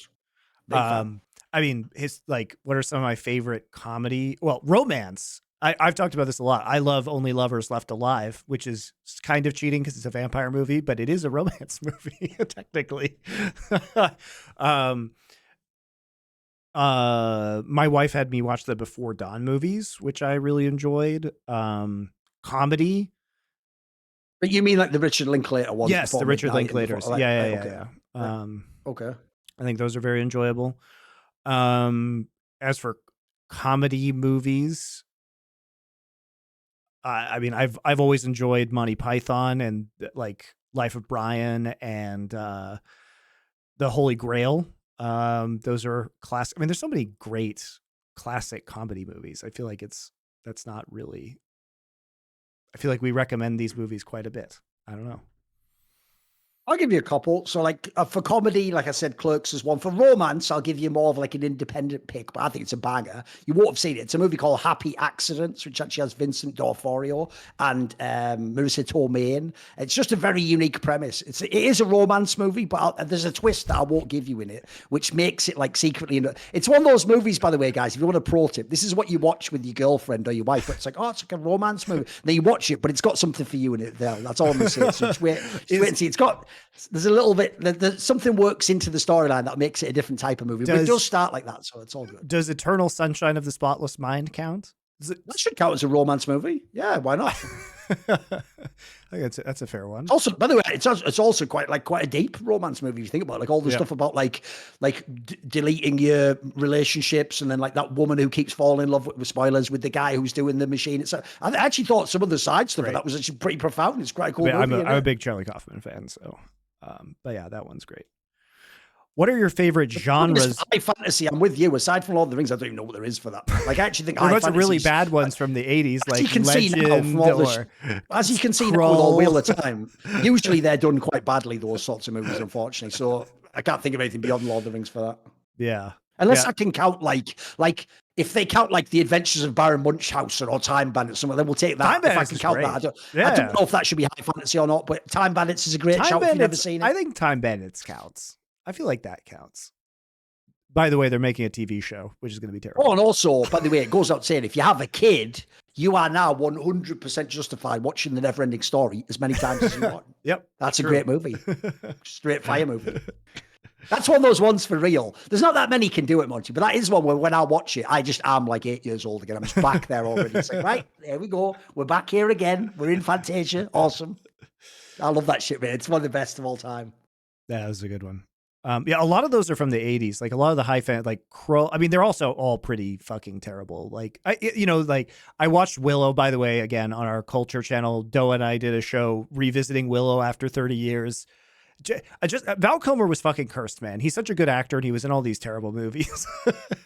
He's like the only bright spot in a lot of these movies, but Willow's okay. It's okay. What are your favorite genres of movies? And are there any annoying misconceptions you think the public have about those genres? For example, people thinking film noir are overly complicated, as you brought up in the Maltese Falcon. I mean, film noir is kind of always overly complicated. It's kind of its thing, being very nuanced and like multi-threaded conspiracies. But what I don't know if I have a particular favorite genre. I just like good movies. You know what I mean? I don't really care what genre they're in. I'm a big fan of. I know Richard's like a huge horror fan, but I like some horror stuff, but I'm not like super into any particular genre. Maybe sci-fi is the closest one for me, but even then, not really. Would you rather go on an excellent adventure, take a bonus journey, or face the music? I mean, I love Bill and Ted's Excellent Adventure, the first one. I actually haven't seen the third one, which I heard was good. I didn't even know there was a third one. They made one a few years ago, like a couple years ago. Apparently it's quite good, but I have not seen with the original, like Keanu Reeves and that? With Keanu Reeves and Alex Winter. I'll have to watch this then. Okay. Yeah, I've heard it's good. The first two were pretty good. Yeah, I love Bill and Ted's Excellent Adventure. It's definitely a OG classic. There's a comedy. I fucking love Bill and Ted's Excellent Adventure. Rank the following sports by how hard a truly terrible matchup is to watch, with rank 1 being the hardest to watch. So which is the least pleasurable esport to watch a bad match in? League, CS, StarCraft, Overwatch, Valorant, or Dota? Well, I don't watch 2 of those. So like, I feel like it's League probably. Because here's the problem I've always said with League. It's one of the worst games ever for like individual stars on bad teams being able to do anything in the game. That's true. I give the example earlier for the ADCs. I mean, Overwatch is kind of bad at that too. If you're Berserker, it doesn't matter how good you are at ADC. If you're playing Gen.G, you'll never be in the game. You'll never even have a chance to show you're good. Whereas like in Counter-Strike, if you're Berserker and you're actually good, you can still have some rounds that you do something. You can still pop off and get kills and show me that you're a good player. I feel like in League, the game itself goes against you and their team goes against you. The comp goes against. Oh, there's so many things can be on your back in League, I feel like. The thing about Overwatch is that all the bad teams try and play like the good teams, and they always refuse to play their own style. So watching really bad teams play each other in like GOATs in Overwatch was fucking painful. It was really bad. So wait a minute. I thought the premise was like a mismatch game, like a really good team against a bad team. A truly terrible match. Just like a total clown fiesta. Teams play, right? I hadn't thought that. Okay. I think for me, it's Overwatch. I see. I misunderstood it. Yeah, I don't know enough about Valorant or Dota to say. Like StarCraft's pretty bad too. StarCraft can be really bad. Yeah, but the problem is StarCraft can never be the worst, because remember, in StarCraft, the game can still be. You can even forfeit a game. Sure, that's a mega selling point, that you can forfeit a game. That's shit, can't you? Like, I think people underestimate that part, mate. Sometimes it's a nightmare in League when the game drags out 20 minutes and you know it's going to be a loss. The thing is, I know enough about CS to appreciate it, but not enough to do very deep analysis of it. So I would probably rather watch a bad CS match, because the reasons why it was super terrible would probably mostly elude me. So I'd say CS, StarCraft, League, and then Overwatch would be my ranking. Overwatch being the worst. Despite Dardoch's history of being toxic throughout his career, I can't help but feel that he was unfairly dropped/scapegoated at certain points. Well, there were definitely cases where he 100% deserved to be dropped, like Team Liquid. Some of the dropping straight up did not make sense. 2017 CLG and 2021 Dignitas. Unfortunately, it is impossible to know for sure, as most of it was warranted, as none of the teams aside from TL ever gave full context. I mean, there was stuff this? happening behind the scenes as well. There is, but what I'll say is this. The real problem Dardoch had is this, Monty. It could never, ever have worked out no matter what team. And the reason I say that is this. Even beyond, like you allude to, real things we know have happened where he had disputes and he was toxic. Even beyond that, if you think about the sort of the type of environment we've been able to bring out over the years on shows like this, that the LCS specifically is like, in contrast to LEC and the other regions, they're just not a region that like that sort of criticism. So even like Dardoch that like reformed, I don't think would make it, Monty. Like he's, to me, here's the analogy I'll give you, because I'll tie it into someone you know. I think the only reason Doublelift got away with being the way Doublelift was is because he was so much better than so many people in the region. It's because he was basically the best player, and you knew if you built around him, you'd win. And remember, before Doublelift started winning, people didn't put up with it. People were kicking him off teams. People would just get... So the real problem Dardoch had is he wasn't like fucking Diamond Prox. He wasn't like so absurdly good at jungle you had to make it work. So I actually think essentially, even if he was like on his best behavior, he'd still be someone who like would have problems with losing, and he'd still be like provoking discussion. So I think to me, he just is a bad culture fit for NA anyway. Like, I don't even think it's just the toxicity, although I do agree with those examples. Like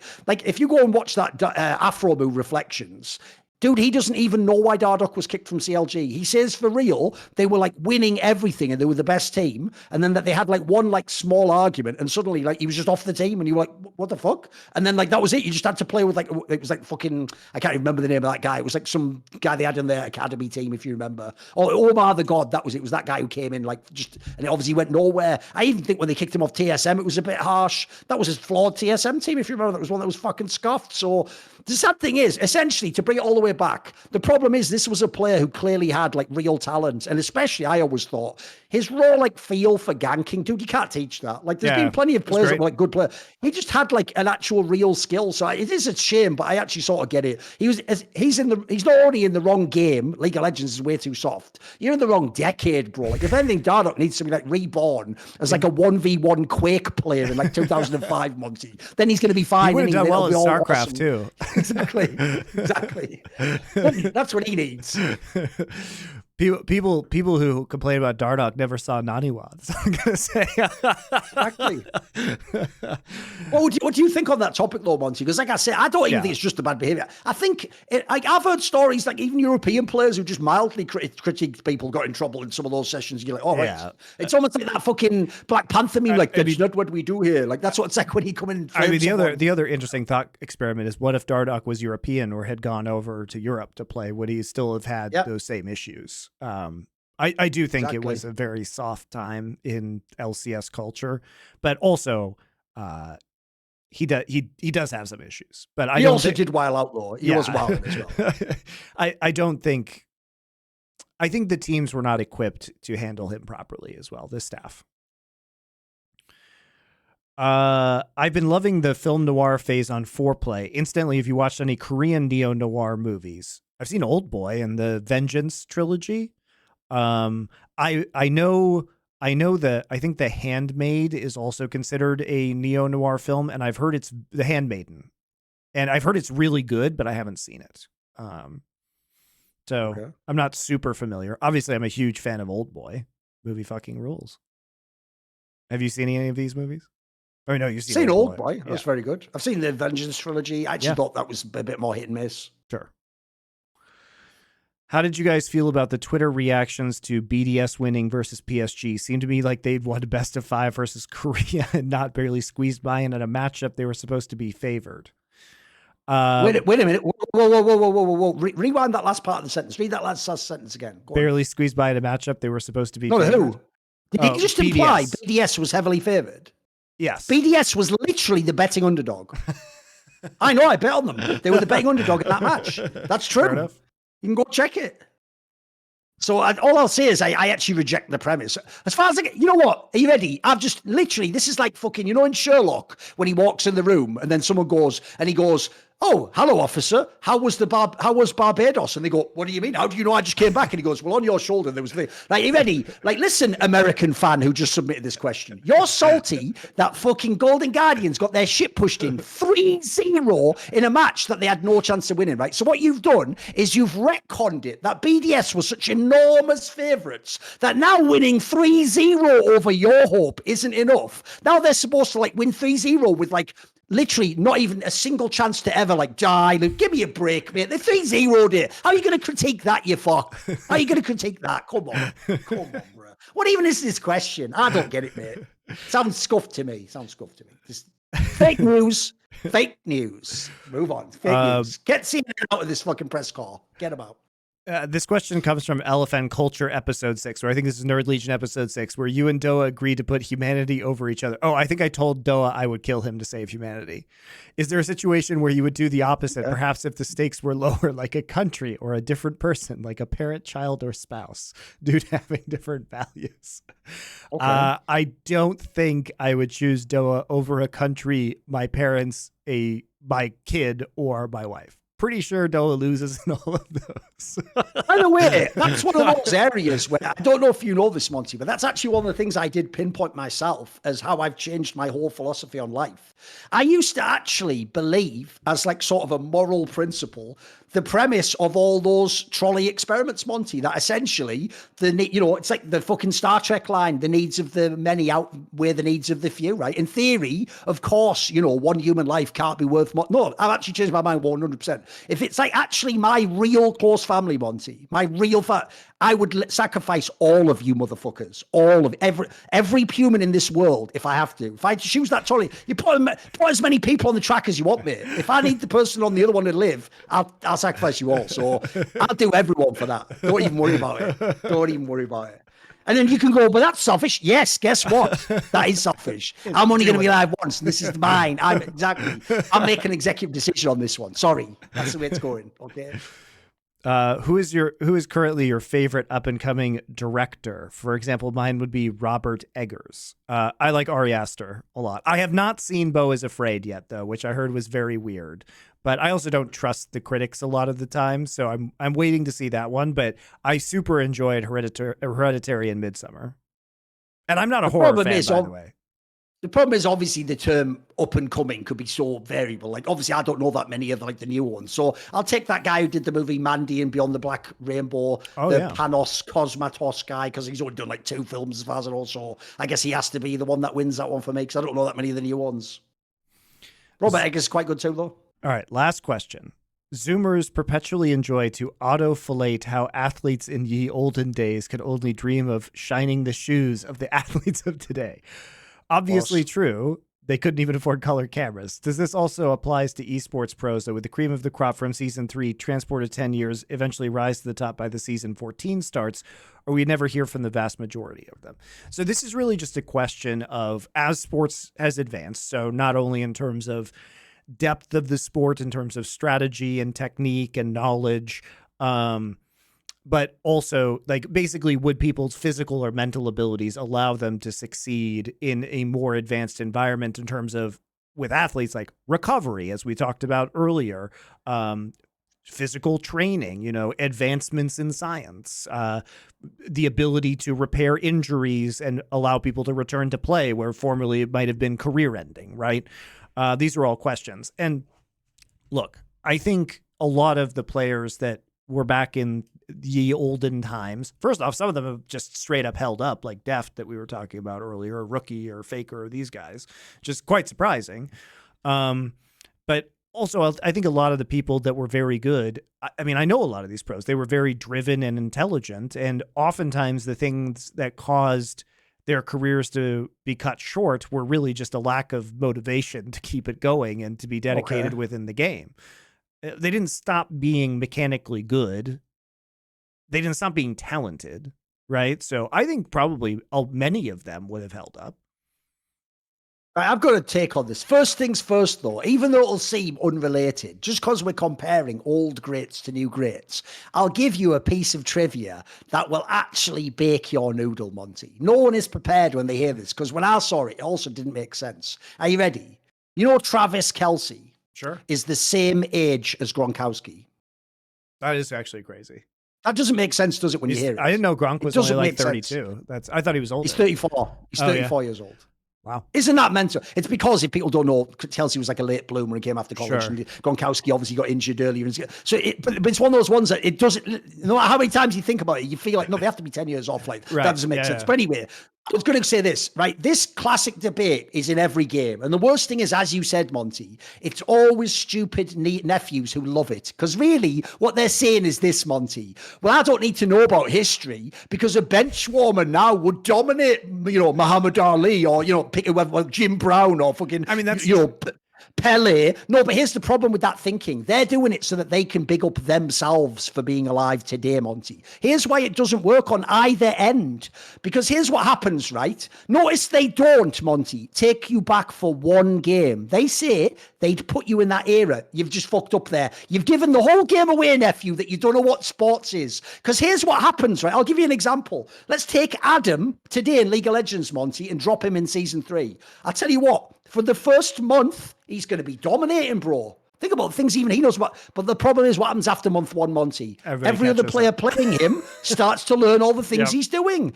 And every other great player, Flame and all the ones over in Korea, they start watching. And they will inevitably, if he keeps the advantage of having those things, they will benefit. And eventually they'll be better than him. And he won't be the best player in the world. It's much easier to catch up than it is to innovate.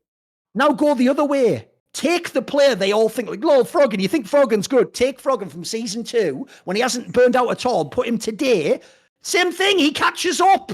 He'd play the players now, and he'd learn how they lane and how they fight. So the real problem with that is it only works, like I say, if you do a one-off match, mate. I actually think if you took, like, Jim Brown and put him today, he'd be fucking amazing with modern sports tech. Probably wouldn't retire 10 years too early either, you know what I mean? Meanwhile, if you take the player today that they're like, lol, that bench warmer would dominate. No, he'd dominate for a week. And then after that, when people figured out, oh, wait a minute, you can actually, like, run through the air gap. You know what I mean? Like, when they figured out all the strategical concepts, it would eventually even out as far as I can tell. Because, like, at the end of the day, the problem with this argument goes like this.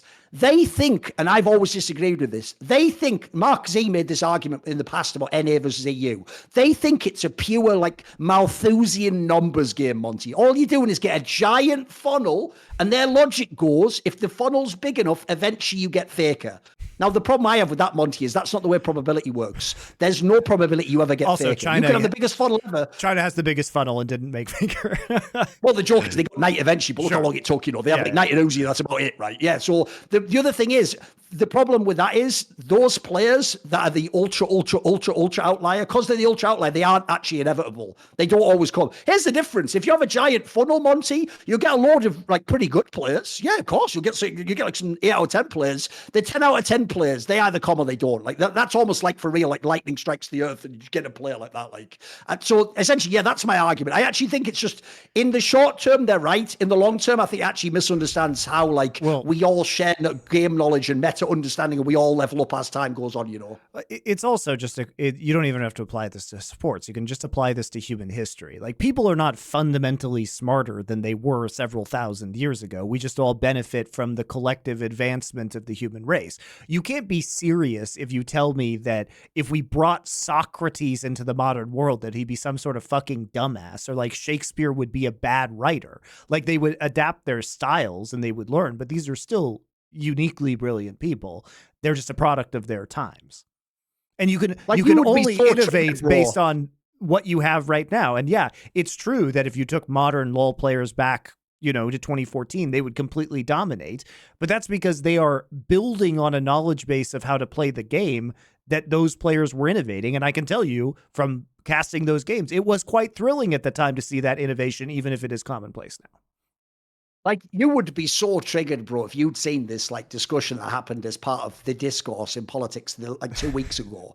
For real, a guy used the logic of how Bayesian, like, outliers or whatever work, like some sort of probability logic. He just essentially explained that using probability, it's just unlikely that Shakespeare was that good because he was so long ago. Sam Bankman-Fried. I responded to your tweet about that. Yeah. It's basically the same argument I'm making, which is that, like, no, but you're missing the point. Is like, if someone really was uniquely that excellent, they're not really a product of their time in that regard. They are like an outlier that just came out of nowhere, aren't they? You know, That's why we still talk about them, it turns out. I mean, because by the way, the reason that topic is interesting, but I think it's just it's like maligned, like how they explain it, is because I always think the nephew is wrong. Like, here's the problem, Monty. Like I said there, they think that the advantage has to hold. They don't get that when they say like, oh, this player now would be better than Jerry West in the NBA in the 60s, Monty. No, what you're missing is this. Let Jerry West come to now and have all the sports tech and the training and from day one be a professional athlete and not have all this business. Let's see how good he would be. Here's the difference. We don't know how your guy would do. I'm almost certain my guy would be better.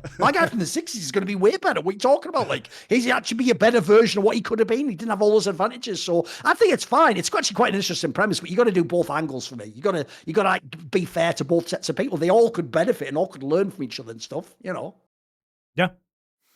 All right, guys. That was it. That was our last question of the day. Thank you very much to our Discord subscribers. That is very helpful.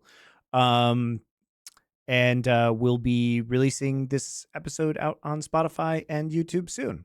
So we will see you. Actually, we're going to come back halfway through the Swiss stage. So there is I should make this announcement now.